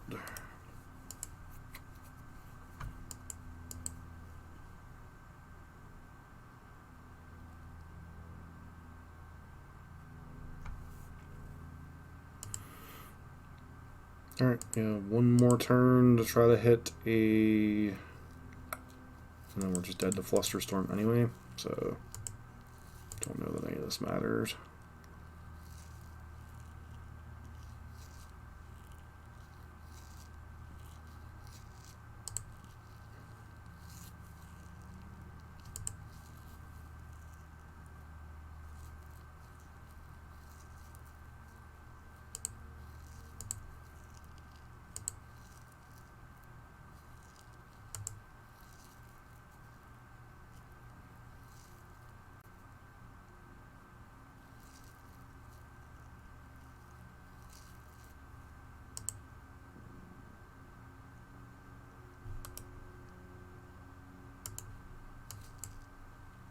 Well, it's a little bit disappointing, but there's the show and tell we needed. Oh well, see you for the next round. Going into round 8 here. Fortunately, we are 43, so unlikely to make top 32, but also unlikely to drop below 64, so we're probably kind of locked this round, but play it out, see what happens, right? Alright, what does this hand do?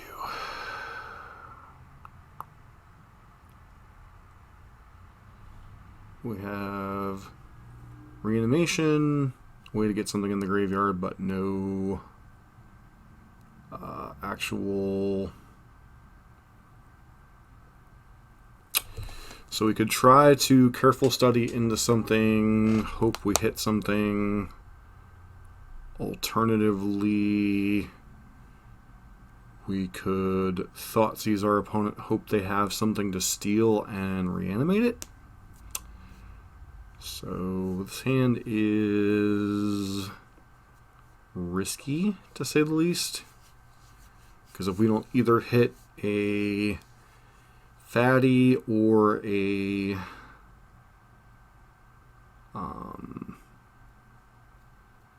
entomb off of our careful study, we can't do much this turn. So that's what, 13 hits in 2 draws. Just don't think that's good enough. Good old mulligan. This hand has an entomb, an unmask. Yeah, I think this hand's fine. This is kind of the kind of hand that we want. Keep.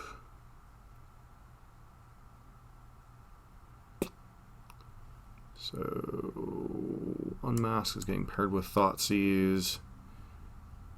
Put back the Underground Sea. Just fetch a Swamp here.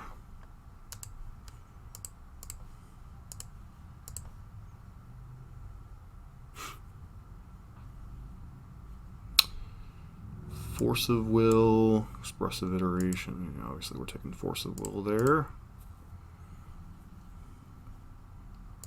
Tomb. Go get a Gristlebrand. Animate dead, Gristlebrand. And watch as our opponent concedes.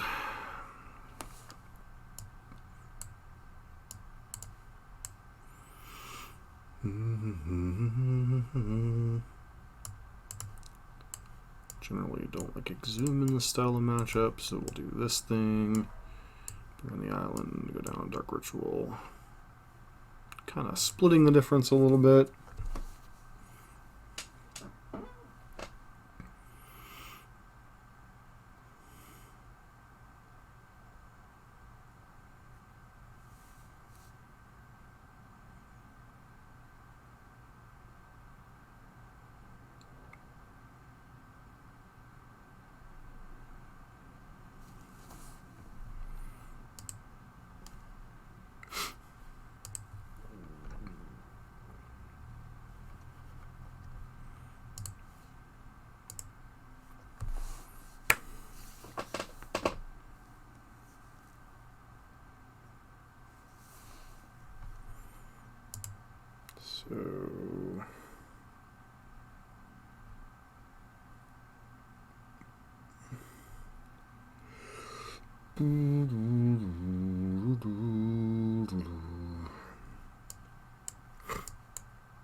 So we could unmask ourselves,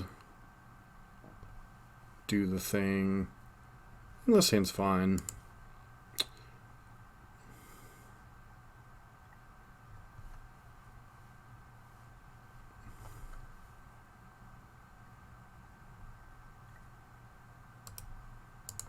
Sure, monkey's kind of annoying.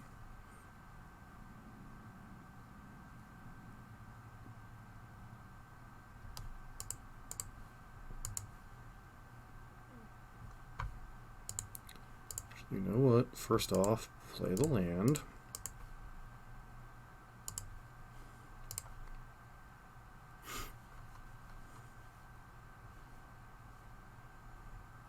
Vertical Extraction and a bunch of lands. So Crocus means we want to go grab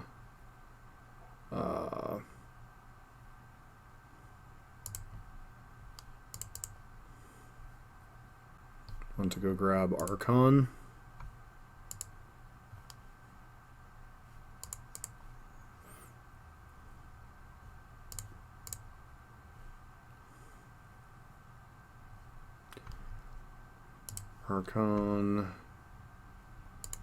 Reanimate, turret Archon.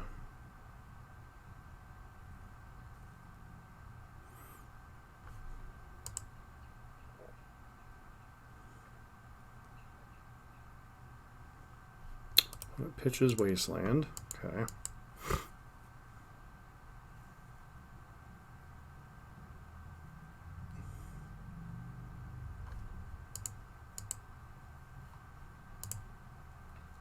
All right. Interesting tournament. Be back in a bit with a wrap up once we figure out where we are, but most likely, just kind of looking at things. We're at the bottom of the four, or close to the bottom of the 4 threes, I guess. So, I'm probably likely to end up around 34, 35. And I suppose it's possible we could, in theory, end up at 32, but I don't think that's very likely. So most of these 5-2s are probably going to have better win percentages than us, so we're probably looking at like 37, 38. So probably end up with 150 play points and 5 treasure chests, which, given the fact that this is like a qualifying event and the prizes are kind of free, we didn't pay any entry fee or anything other than our QP points. So not the greatest of performances, but when you're playing in a format that you're not really a specialist in, and you're just kind of trying to kind of do the thing. I think my overall perspective is we lost more to static hate pieces than we did to force of wills and whatnot. I think most of our losses, ironically, were to like sphere of resistance plus land plus thing plus stuff. We lost to like Grafdigger's Cage on a draw that was very dependent on this was my hand, this is what I had to work with. Could have mulliganed to show and tell, but you can't guarantee like what portion or what version of hate your opponent has, so it's kind of hard to like really aggressively mulligan. And then the previous round, what did we lose to? I think it was something kind of similar where we just lost to like random collections of dudes plus stuff. So it's one of the things about this version, in blue-black, we're packing show and tells as kind of our backup thing, and then we're relying on our discard spells to clear the way, and sometimes when you're on the draw, against other, like, that was the other loss, Mono Red Prison. Those decks, they're trying to, like, turn one, something big and stupid, a disruption piece rather than, a big monster. Those were kind of things. And ironically, we really seem to, and maybe this is just, maybe it's not how the matchup goes, but it really feels like we just kind of dumpstered the Delver whatnot variants. It just looked like we lost to the hate piece decks, and then we kind of dumpstered the Delver variants or control variants, whichever, to end up 5-3. But I'll have a few more thoughts once we see what position we're in, and I'll be back for that video in a second. All right, we're here kind of for the wrap up, kind of the addendum to match number 8 of this Legacy Open challenge. We ended up 5-3. Looks like we're about in the middle of the pack of the 5-3s. little bit higher than I expected, honestly. We're going to end up finishing in 31, which means we're going to get the slightly better prize. Going to show up on the deck list, crap, all that stuff. Not bad for a format that I don't particularly know. I'm obviously far more into playing Modern than I am Legacy, but still a fun format, and being unable to do the Showcase Challenge for next weekend, figured it was a good thing to go. And as far as the deck, the deck that we played was obviously this list that you've seen a boatload of, originally from Evaros, his stream. Now, keeping in mind, these are not all cards that I own. This is still the God account from the Gen Con weekend. Like I kind of said in the wrap-up, it really felt like this variant of the deck, we're missing a card here. What got bumped out? Alright, careful study.